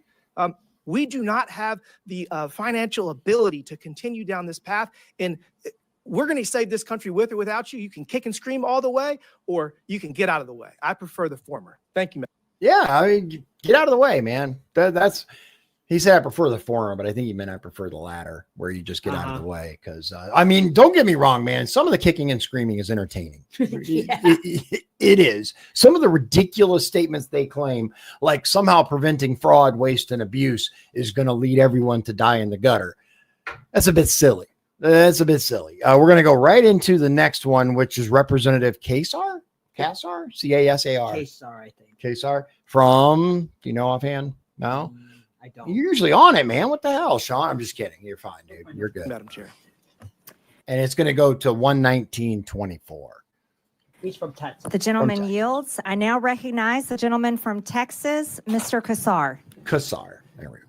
This subcommittee is supposedly about looking into waste, fraud, and abuse. Okay. So I'd like to start talking about independent inspector generals who are supposed. This guy's a Democrat, isn't he? He is. He You reminds can tell me of, right away. He reminds me of Justin Trudeau. A little bit. Yeah, like I wonder if he is Fidel Castro's like maybe grandson, because you guys know that the rumors, the tinfoil hat stuff out there about Justin Trudeau being he does look like him. Whether that's actually a thing, I don't know, but he does. You put side by side when Castro was young. Next, I'm just saying. I'm just saying. What are the odds? Wouldn't that be something? Yeah, and no, I'm not even gonna say it. Supposed to be looking into waste, fraud, and abuse. Mr. Talcove, do you know how many inspector generals at agencies that were investigating Elon Musk's companies have been fired by the Trump-Musk administration? No. It is 5. Ms. Royal, the inspector general of the Department of Labor had 17 open investigations into Tesla and SpaceX. Do you know what the Trump-Musk administration did to that inspector general? No. They fired him. And I think y'all know. Mr. Whitson, the inspector general of the Department of Transportation was investigating Tesla. Do you know what the Trump-Musk administration did to that inspector general? No. They were fired. The Department of Defense's inspector general was looking into SpaceX. Mr. Hedler, do you know what the Trump-Musk administration did to that inspector general? I believe he was fired. Thank you. I think everybody on the panel knows what the answer to these questions were. The U.S. Department of Agriculture. You know what, dude? If you want to waste your time asking people the answers to questions so you can tell them the answers to the questions, knock yourself out. But my question is, just because, number one, just because there's an investigation doesn't mean anybody did anything. How many times did they investigate Donald Trump? True. Russia was horse shit. If Elon Musk had done something, don't you think that the Biden administration would have had his ass?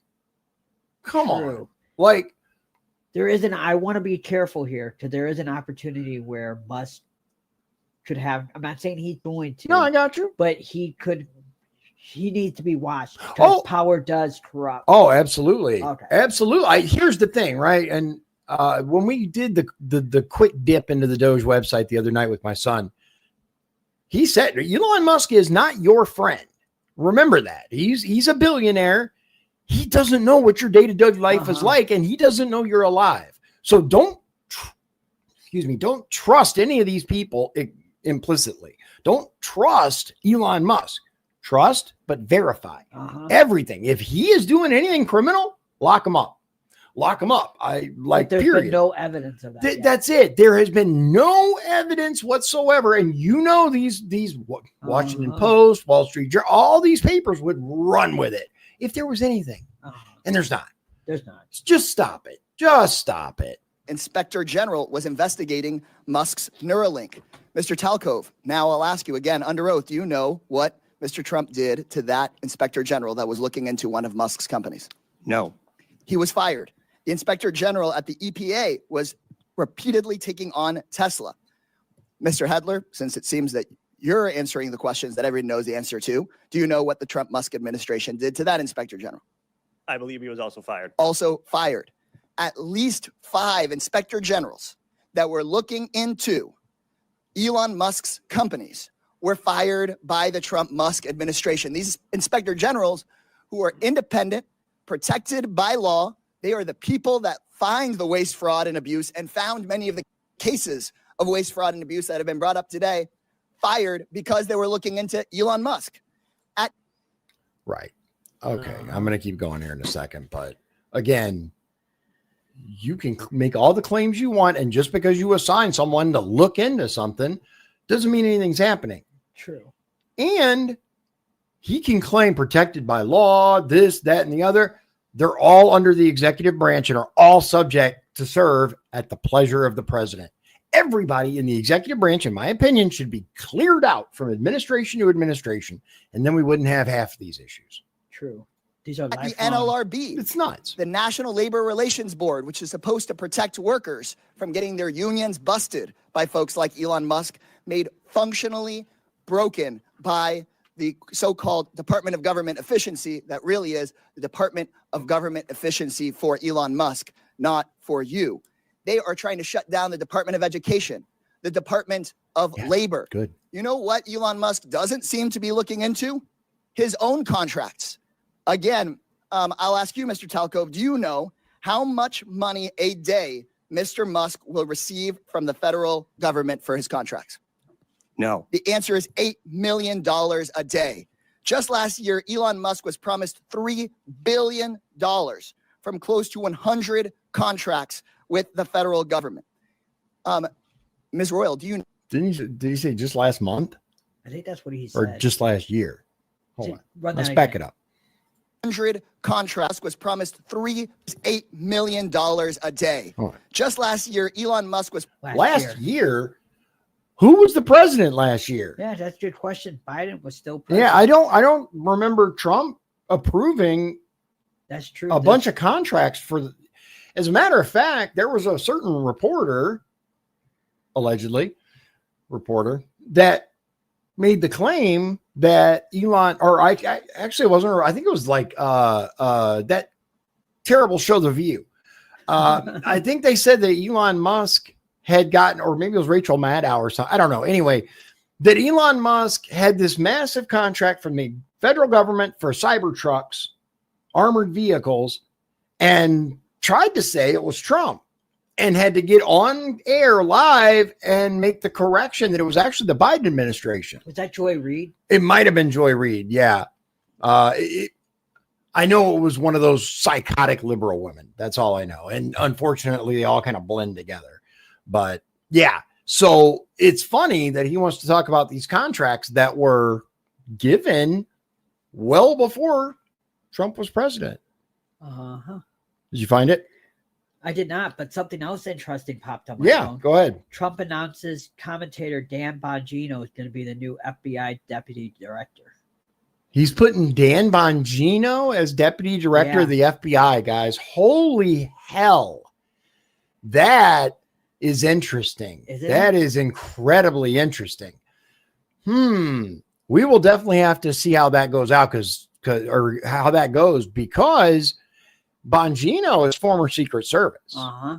He was actually on Clinton's Secret Service details. Look it up. I'm pretty sure it was Clinton.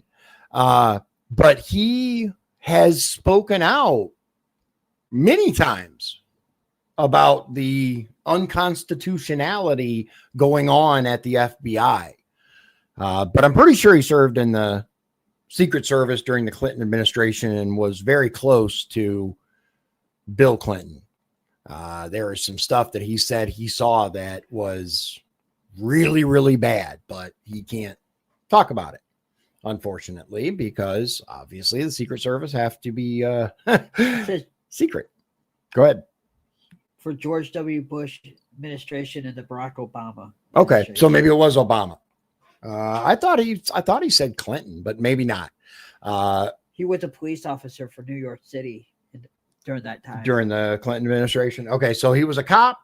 He was in the Secret Service. Now, apparently, he's going to be the deputy director of the FBI. Interesting. Very interesting. So we have two non-FBI people who are now directly in charge of the FBI. Are you ready for a meltdown? Progressives are going to melt. Oh, they're gonna lose their minds, dude.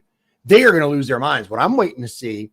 You want to take any bets on? Hold on. Yeah, we're going to talk about this just really briefly. Quick. Do you want to take any bets on who's going to be the new deputy director of the ATF? Because I'm hearing, like you sent it to me, we're hearing that Kash Patel is going to be the new acting head of the ATF. Who do you? I've heard some interesting theories here. First, I got to say this. Okay, we don't know for sure yet because the president has not said, "Yeah, I'm doing that." But trusted sources all over are saying that's the plan. Okay. If that's the case, what would he be able to do? He'd be able to name a deputy director and skirt the confirmation hearing because he was confirmed. Kash Patel was in front of a hearing. How does that work? Can you kind of sidestep? No, I think he'd still have to have a hearing and a confirmation hearing. You think so? I think so. But if you, here's the thing. But if you're acting, that's what I was going to say. As an acting head, yeah. So, and they could postpone hearings for a long time. So yeah, we'll see. So we'll see. But who's your pick?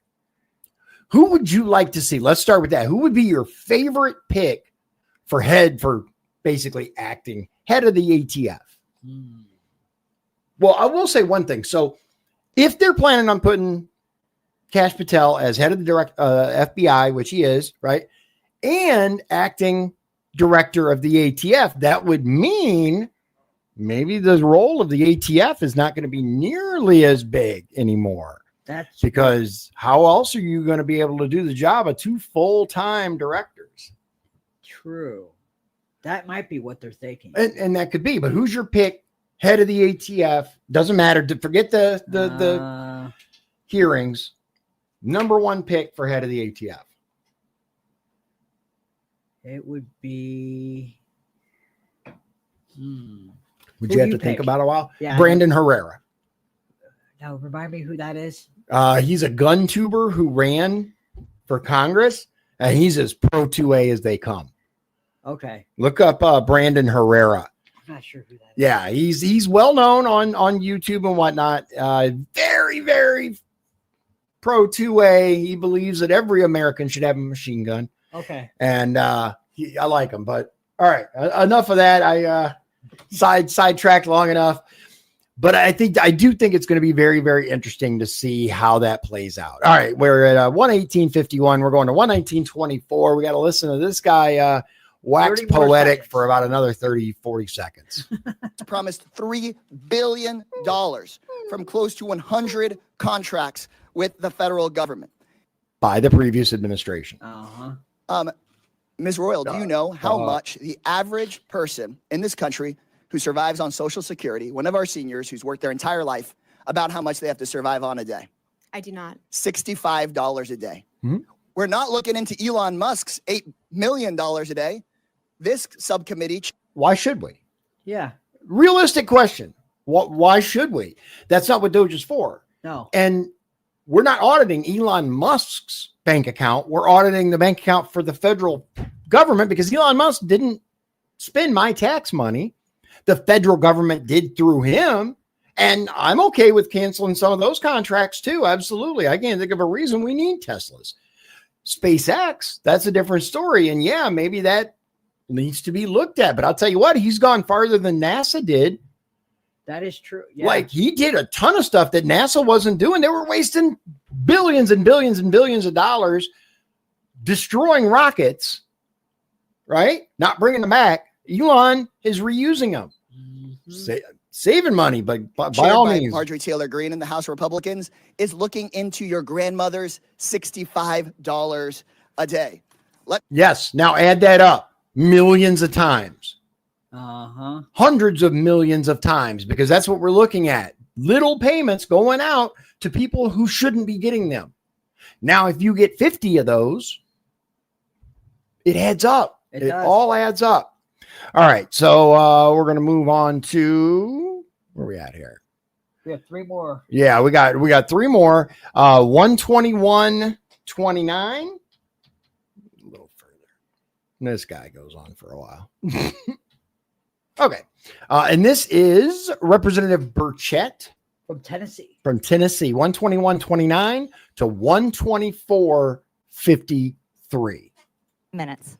Thank you, Chair Lady. You hear that accent? The gravy train, for a lot of these folks, it's been on biscuit wheels, and it's about to run off the dadgum tracks. Yep. It's about time. Yep. Could you imagine standing up here and defending waste, fraud, and abuse? Exactly. But I think That's what why we're I've been seeing. doing the When people Democrats to show squeal it.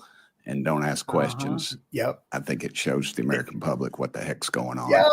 And that little gravy train is Right. getting ready to run out. I love it. The spigot is getting ready to be turned off. Mr. Talcove, that's correct how you say your name, brother? Yes, sir. All right. How can the federal government improve identity verification for these entitlement programs? Yeah, it's doing what the private sector does every single day, Yeah. whether you use your bank, you go to Amazon, using those tools. and moving away from some of the dated compliance standards that the federal government uses, NIST IAL 863, 2017, before there was anything called deepfakes and generative AI tools. I was okay. I have no idea what he just talked about. Do you have any idea what? Like, I'm thinking. I know what a deep fake is. Right. I know what he's saying. What is he talking about in 2017 and all these numbers? Let's go back and see if we can understand what he's talking about. Standards that the federal government uses.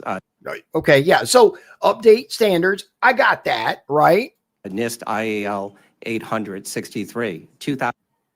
Yeah. What? INIL. Hold on. One more time. Standards that the federal government uses. NIST IAL 863. NIST IAL 863. Yeah, you want to go ahead and look that up, and if you find something, I'll throw it on the screen. What was it? IAL. NIST standards that the federal government uses. NIST IAL 863. NIST IAL 863. What is he from 2017? Oh. Did you find it? You want me to send it to you? Yeah. Send it to me real quick because I had no idea what this guy was talking about, but it seems something. It is something. Okay, let's what I'll do. That's the wrong one. Just put this in the Google. If you can send it to me on you send it on Messenger? Hang on. Yeah. No, I know that. Don't you? Do you have a link or something, or just put that in Google? I would just put that in. Okay, hold on. Let's go to. Okay, it's NIST IAL 800-63, not 863. No, like I thought. So let's see. Does this show up? Yep, that's what I got. Okay, so if I put it into NIST IAL 863, refers to the identity assurance level, IAL, defined within the NIST Special Publication 800-63, which outlines technical guidelines for federal agencies implementing digital identity. Okay. All right. So basically, he's talking about what the federal government uses to verify your identity. And this is what it's called. NIST IAL.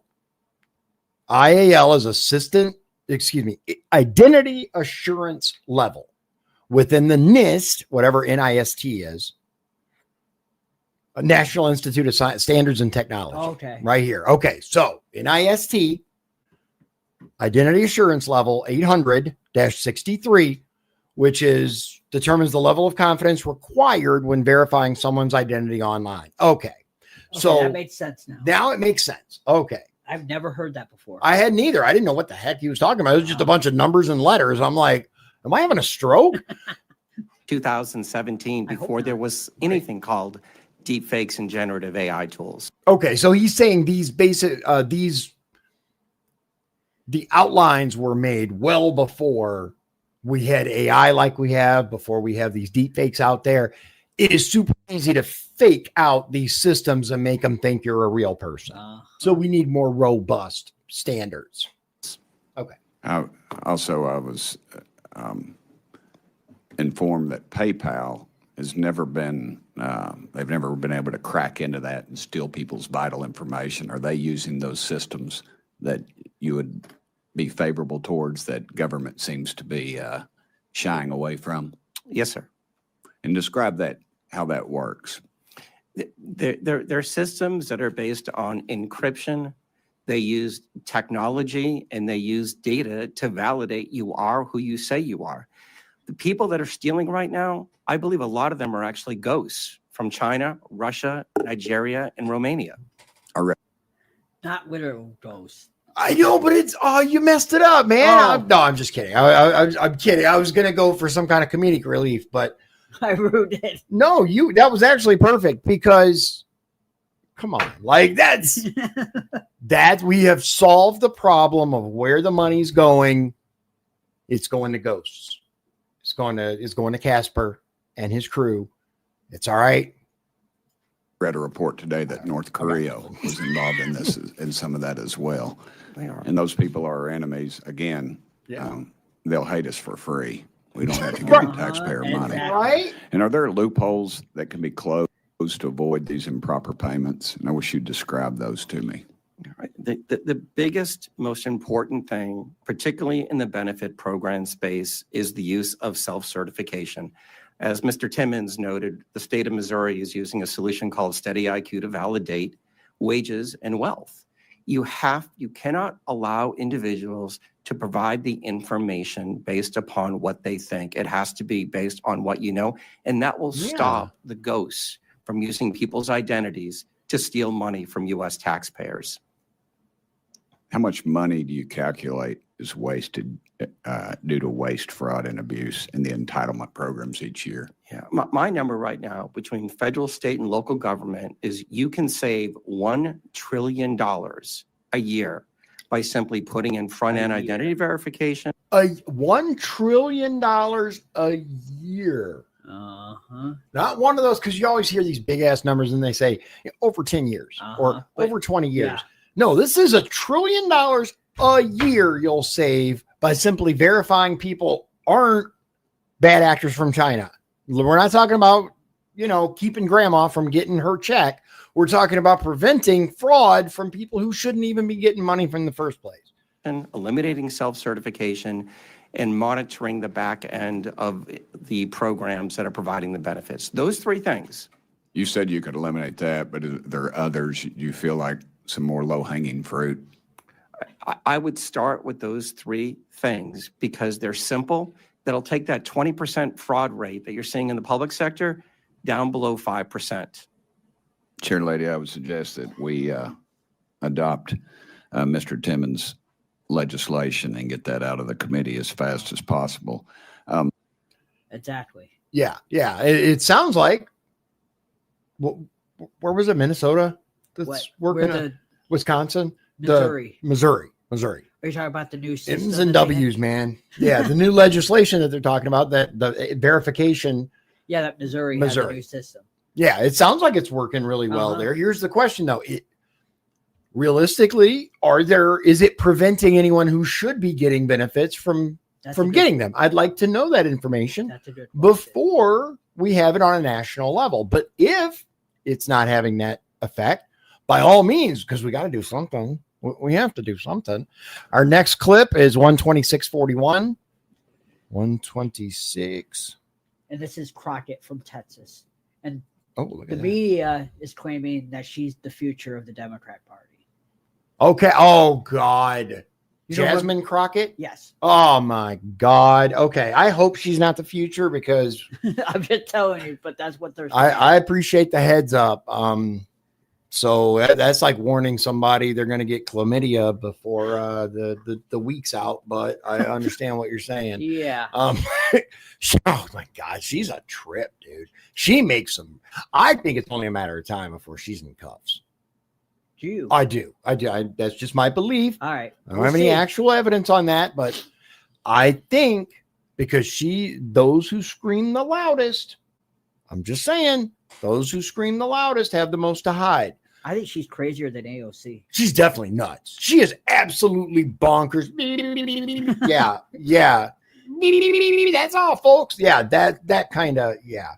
Anyway, okay, so we got like 5 minutes of her. Yay! Okay, here we go. Oh boy, you know what this is going to be. Elon Musk and Trump are bad, and they're going to take Grandma's Social Security. I now recognize the gentlewoman from Texas, Ms. Crockett, for 5 minutes. Thank you, Madam Chair. And Mr. Talcove, I'm just going to go ahead and pick up where you left off really quickly. Just to be clear, the upgrades that you're talking about as it relates to our data processes, these aren't things that would be free, are they? They would cost some kind of money. Yeah. Not looking for a number, but they will cost, correct? Some are free and some would cost money. Okay. All right. So I just want to leave it there because we've had a number of these hearings. So I do want to be clear, before the Trump administration came in, this committee did exist in the form of the Oversight Committee, and our task is to root out waste, fraud, and abuse. So I would say you failed at your job. Exactly. Yeah. I mean, realistically, because unless here's the problem. This is it. I haven't heard a single Democrat go, no, this is not true. No. I haven't heard them say, okay, you're looking at it wrong, right? This is not money collected by bad actors, right? It's money that was earmarked for this. It just hasn't been used yet. I don't hear that. I hear they want to stop. They want to shut down Social Security. I hear Elon Musk is bad. Evil. Yeah, Elon Musk is evil, but I don't hear any, no, you're doing it wrong. And when you do it wrong, it's going to look like this, but it's not. There's none of that. None of that. Attack the messenger. In that vein, we had a number of hearings, at least last term. I can't speak for any other term as I'm only in my sophomore term. And we dealt with improper payments. And interestingly enough, our chairwoman, who is so passionate about this today, she missed every single one of those improper payment hearings. But just to be clear, I was there. So I don't want anyone to believe that Democrats just come to work and don't plan to do work. In fact, I'm trying to figure out exactly what it is that the Republicans believe our job is, because right now they have relinquished their constitutional duties over to an unelected bureaucrat, someone who no one went out to vote for. And absolutely, he is occupying the Oval Office, as we saw yesterday. And that is a first for me to see someone occupying the Oval Office who's never actually been elected to the Oval Office and actually answering more questions than the person that allegedly got elected. But for whatever reason, this is the first time we're having a DOGE subcommittee. Allegedly got. So we still have Democrat election deniers. Isn't that interesting? That is very allegedly. Hold on. She said it. Allegedly got elected. But and actually answering more questions than the person that allegedly got elected. Allegedly got elected. Could you imagine if a Republican said that? Remember how much time they spent on Kash Patel trying to get, or not Kash Patel, was it Kash? That they wanted to admit Biden won 2020. Yeah. I think it was Kash. Yeah, they did it for him for a bit, just hounding him. And because Kash is like, he was, what did he say? He was sworn in as president. Just like Trump. Yeah. Like, good for you, dude. But for whatever reason, this is the first time we're having a DOGE subcommittee hearing, and that guy's not here. Instead, we have y'all. So I do want to thank you for coming. But I will say this. It's also interesting to me that in the first few days of DOGE existing, we know that they are trying to get rid of the Department of Education, USAID, Consumer Financial Protection Bureau. They're laying off FAA workers. They are going after the FDA, the CDC, the HHS, the FBI agents, and they're talking about getting rid of FEMA. And they brought y'all in. And I am going to say that I actually was shocked that there was only one person that seemed like he was an overt Trumper as you laid out your opening remarks, because here we are. Like, you guys can draw your own conclusions from this. I anticipated that at least one of y'all would say, yes, what Elon is doing is exactly what we would prescribe. But instead, I will applaud you because you actually were focused. You talked about what the American people are looking for us to do. We've actually consistently on this side of the aisle promoted this idea of making investments into technology so that we can do things such as, say, look at the Department of Defense. The Department of Defense that takes up approximately 50% of our discretionary income, or our discretionary spending. Approximately 50% goes to Department of Defense. Department of Defense has not been able to pass an audit in the last 6 audits. And we're not talking about pennies. I understand that That's the fucking point. That's why DOGE exists, because you people have been allegedly doing this for 100+ years and it's not working. No. This is not working. Look at just the little time that DOGE has been around. Go to the website, doge.gov. Look at the dude. She's literally making the point for us. She doesn't realize everything to be perfect. And if we could get all waste, fraud, and abuse out, that would be fantastic. But let me talk about the big numbers. The big numbers are on that side. When we look at, say, our entire workforce, our federal workforce, as we're trying to somehow fire all of them, they don't even make up a total of 5% It's even less than that when we look at our budget. But let's talk about the. Okay. They don't even make up 5%. She's talking about of the budget. Okay. So they're not looking to fire all federal workers, but if someone is collecting a paycheck and not doing work, why should we pay them? It adds up. It does. And 5%, even if it's 1%, 0.1%, 0.00001, and the federal government budget is huge. It is. We're talking trillions of dollars. 5% of $1 trillion is still a hell of a lot of money. These people, man. Defense. That just happens to be the same side of the ledger that Mr. Musk gets the vast majority of his money from. In fact, at the same time that they were unlawfully, and we will stay in court because on this side, we believe in law and order. We believe in. That's hilarious. That is hilarious. On this side, we believe in law and order. This is this.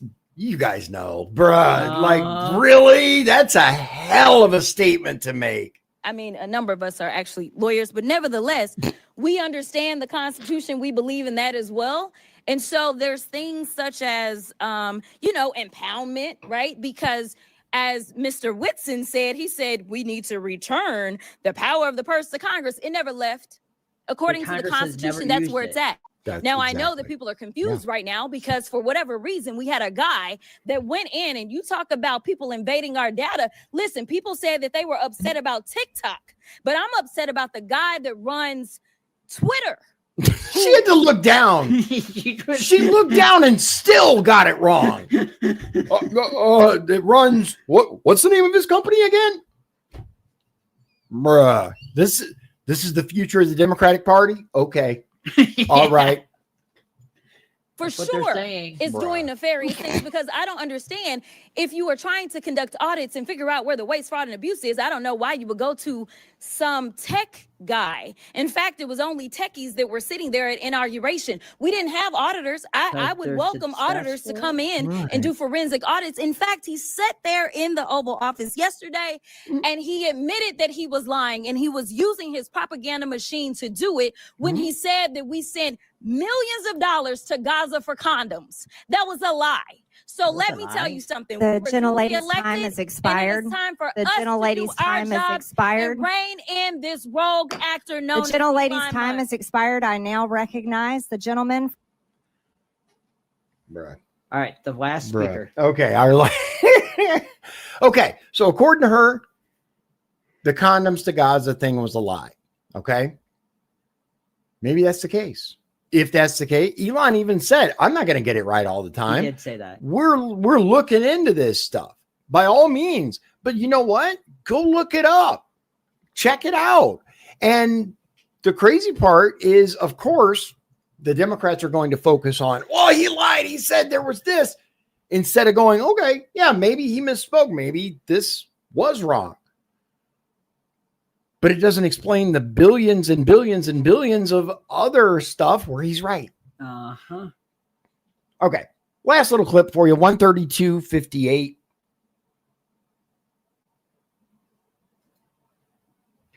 I think the best clip of the whole hearing. Oops, I went too far. All right. And this goes to 137.15. And this is Representative Burleson from Missouri. In 10 years. And then 15 years from now, the dollar is completely devalued and worth nothing.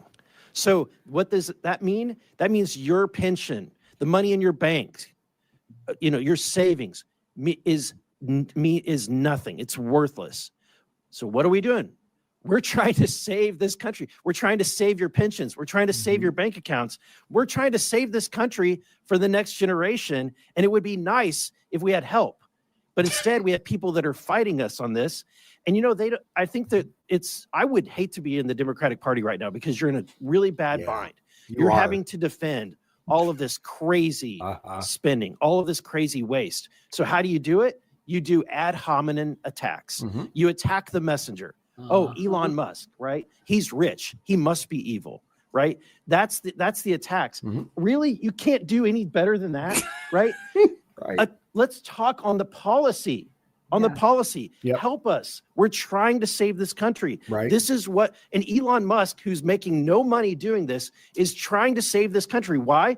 Because he is invested in the United States of America more than anybody. I would agree. Right. So I think that we should embrace it. In fact, not a single company, governor of any state would ever turn down Elon Musk and his team of DOGE from coming in and providing free services to write the course and financially in any state or organization. It's ridiculous that we would demonize someone that loves this country so much. Mr. Whitman, the formation of agencies via the executive action is not new, right? The formation of DOGE is not new. No. Can you know, are you familiar with any other previous presidencies where they've formed organizations like DOGE via executive action? Yeah, so actually the agency that DOGE is occupying is one that was created in a previous administration. So it is something that happens routinely. Right. But I don't know if that answers your question. DOGE is not new. There's been the Office of Budget Management was created. The Environmental Protection Agency was created. The U.S. Digital Service, which is now DOGE, was created all by executive order. Right. And actually one other I'd add is USAID was originally created through an executive order by President Kennedy and then later formalized. And then, Madam Chair, I have a video I would like to end with that just, let's review, if we could cue that, to remind, and I want to remind my Democratic friends, at a point in which you once had the majority of the American people on your side, this is what your party believed in. This report tells us how to cut waste, cut red tape, streamline the bureaucracy, change procurement rules, change the personnel rules, and create a government that works better and costs less.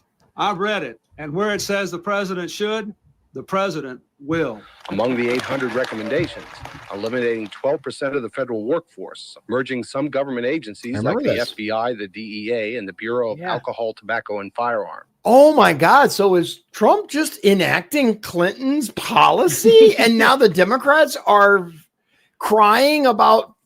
For the most part, yes. Dude, this is amazing. Like you gotta admit, what are the chances that this is reality? Like that there's no simulation involved here. I don't know, man. Some of this stuff is just a little too perfect, coincidentally. Tony Kickercamp says, so let's deflect from the real problem. Exactly. Just, Elon Musk is bad because he's rich.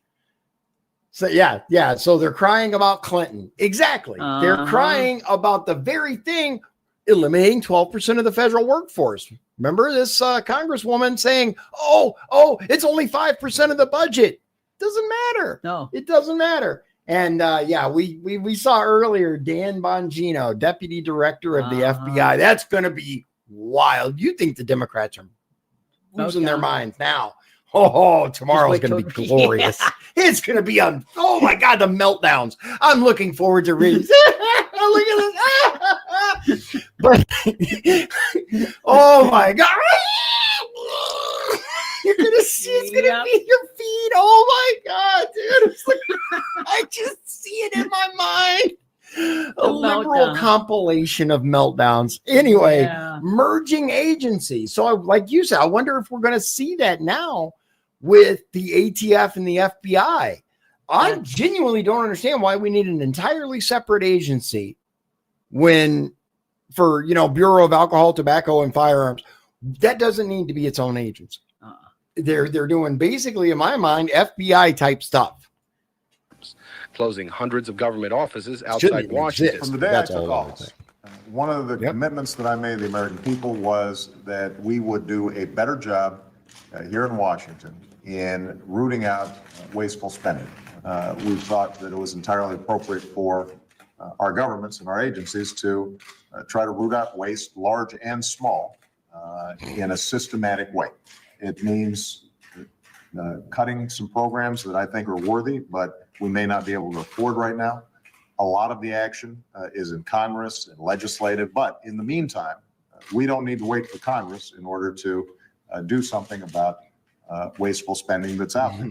We haven't seen as much action out of Congress as we'd like, And that's why we launched on our own initiative the campaign to cut waste. And we're going to keep on finding every possible way that we can do that, even if Congress is not acting. There you go. Look at that. Even everybody's favorite.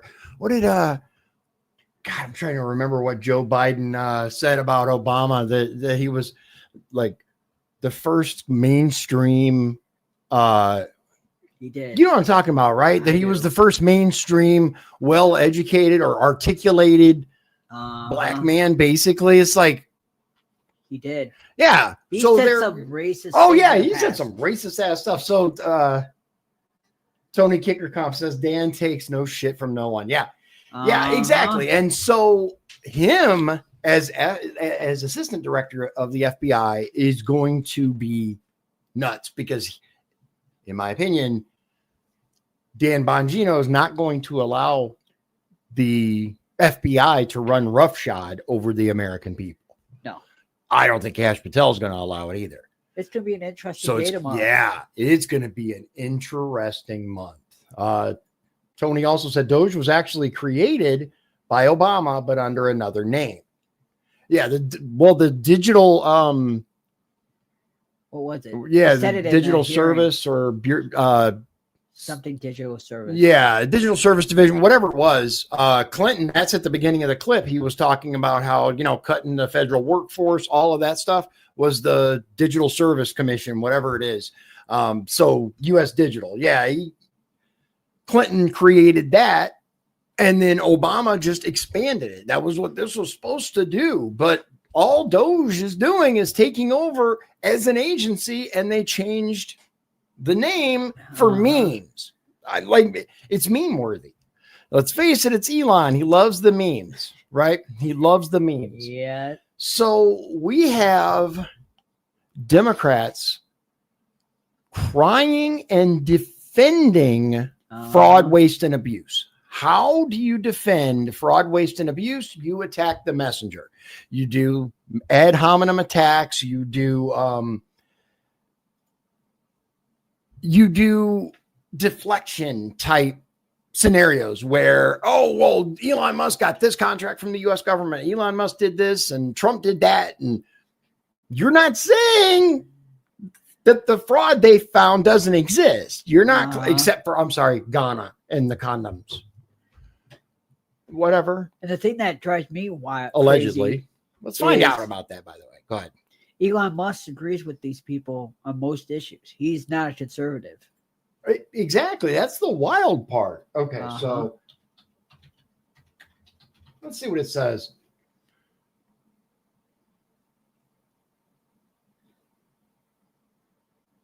I don't know. They're talking about Ghana and faulty condoms. This is interesting. Hold on. Let's go back to. I'll show you guys because.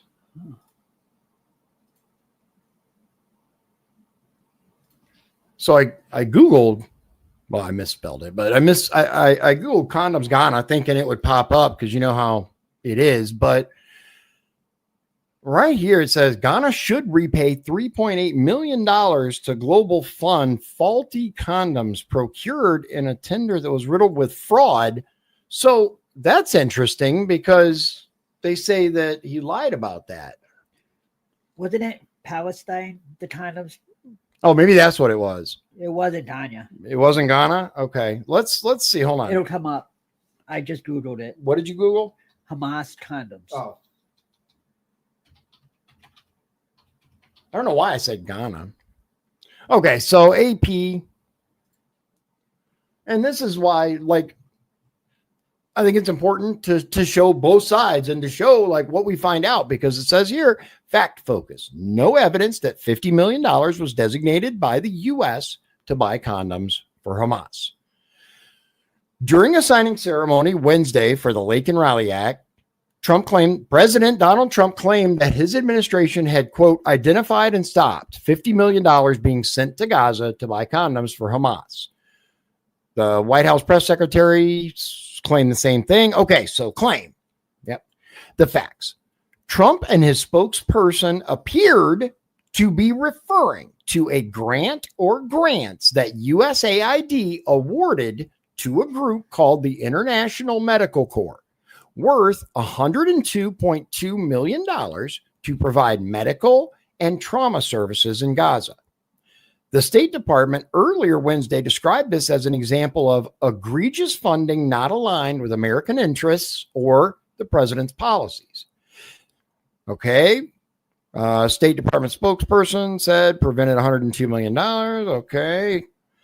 Officials said the Trump administration stopped two $50 million buckets of aid for Gaza via International Medical Corps, which included family planning programming, including contraception, sexual health care, including prevention and management of STIs. I still call it STDs, man.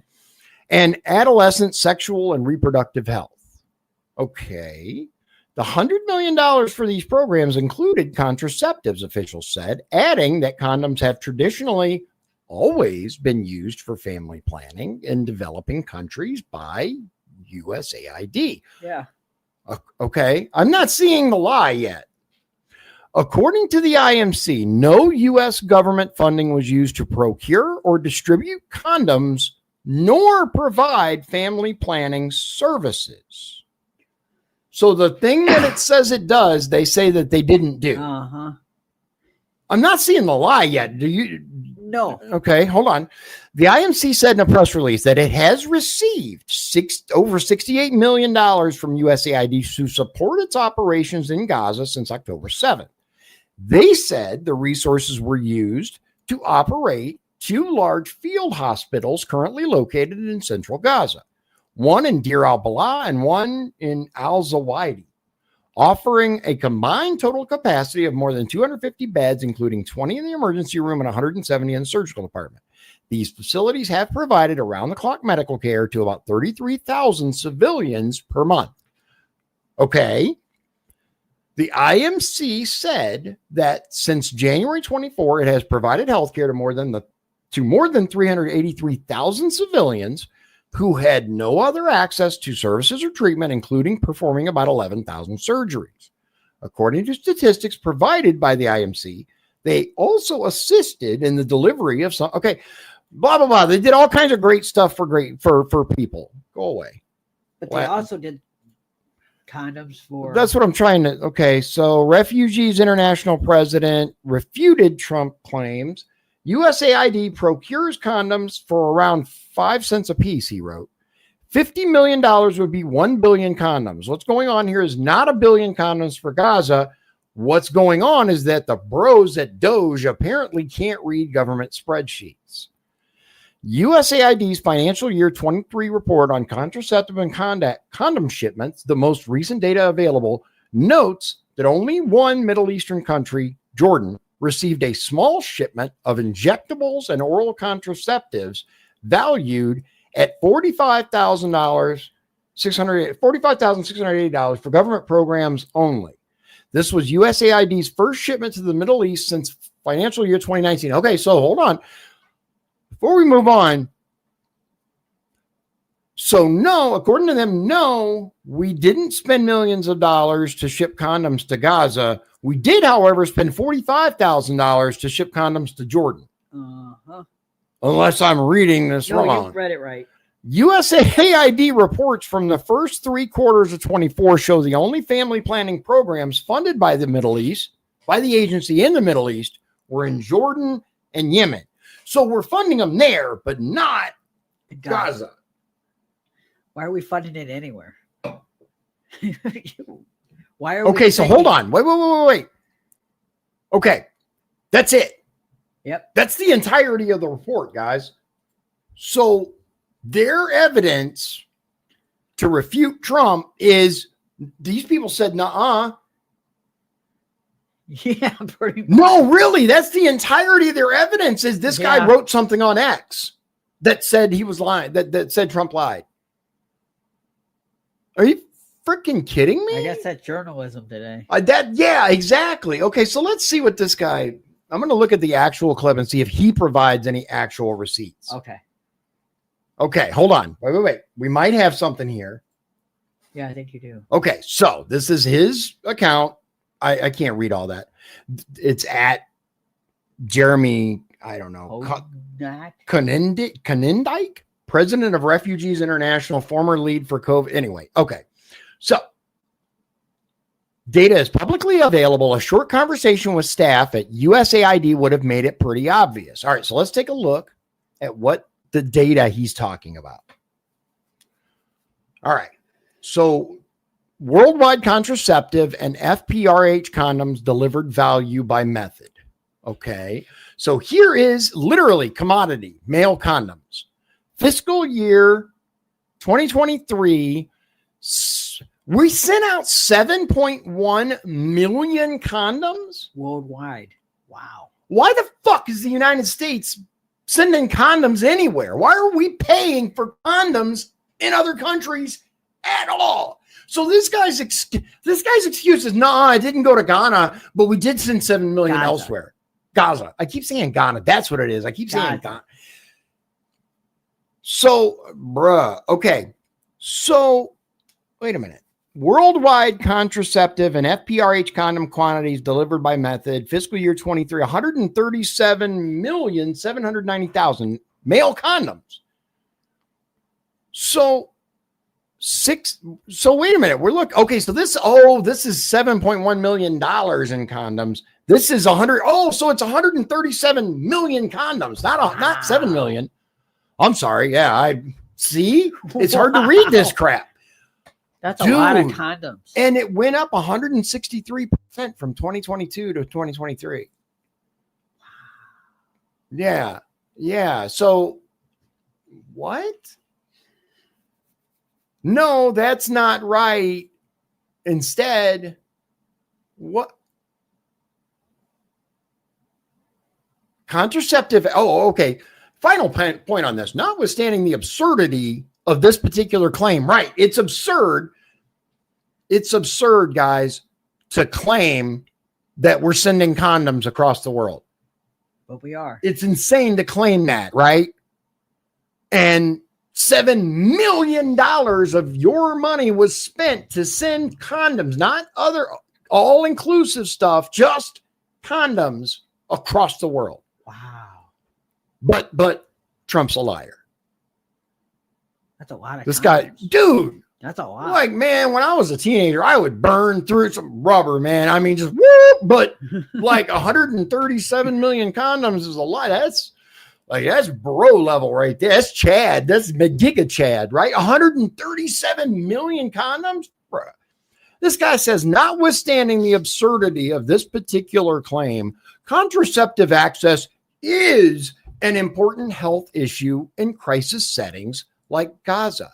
Unplanned pregnancies in a context of starvation and displacement can be hugely challenging and carry health risks. Okay. I don't disagree with that statement. It's probably a very important health issue in Gaza when you're dealing with, like he said, starvation and displacement, and now you're pregnant too. Holy crap. And also they did this probably with the AIDS program that George W. Bush implemented. Right. Is probably part of this too. But it could be. It comes to the point of, why are we paying for everything? That's exactly right. So he said the very next week. So it would be entirely appropriate for USAID to support contraceptive access in Gaza, albeit at a scale several orders of magnitude smaller than 1 billion condoms. Why doesn't the rest of the world step up? Why is it always the U.S. taxpayer? Exactly. Why are we paying for condoms in Gaza? We don't pay for condoms in Los Angeles. No. Like, not that would be okay, because why are we paying for anyone's extracurricular activities? Like Tony said, why do we have to pay for someone else's extracurricular activities?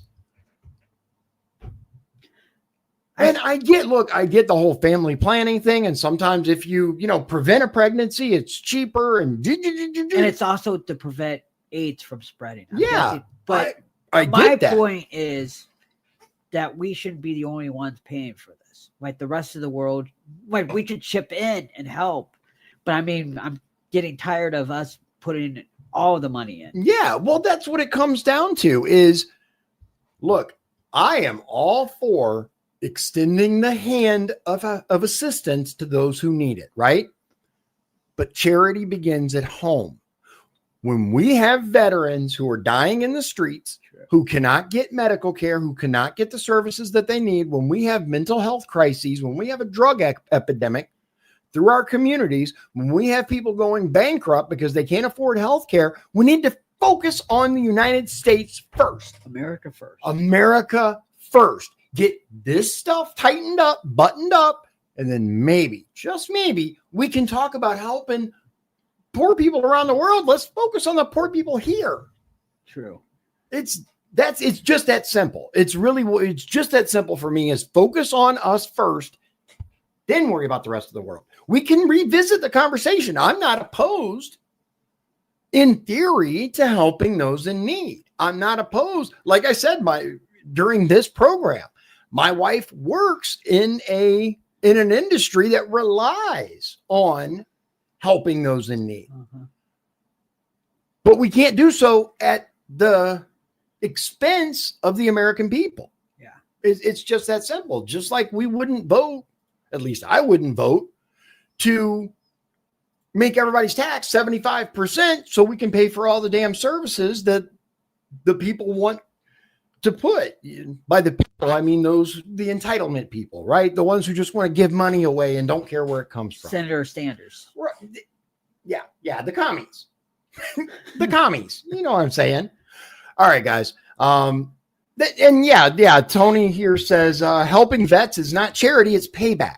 That's exactly right. They put their lives on the line for this country. Dude, I think the way we treat our veterans is one of the most egregious things I've ever seen in my life. Agreed. Absolutely rage-inducing. And that's where we need to start. When our veterans are not dying in the street, then maybe we can talk about helping people in Gaza or Turkey or Africa or chicken or whatever. It doesn't matter. Wherever they are, let's talk about it later.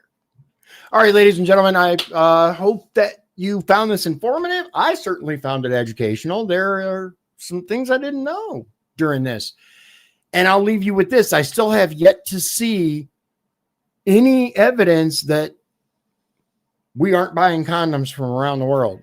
Yeah. As a matter of fact, all I saw was evidence we are. We are. So maybe they're not going to Gaza, but they certainly are going somewhere. And I think everything, just like always, I think everything Trump does is for a reason. We'll see, ladies and gentlemen. I appreciate your time. We'll see you again real soon. Without further ado, God bless you. God bless Indiana. And God bless the United States. Hope you have a great evening. If you'd like to support the show, please visit our Patreon at patreon.com/Dion's Daily Dose. This has been Dion's Daily Dose, hosted by Dion Bergeron. Executive producers, Sean Holgram and Michael Beebe. Copyright 2024. Dion's Daily Dose, all rights reserved.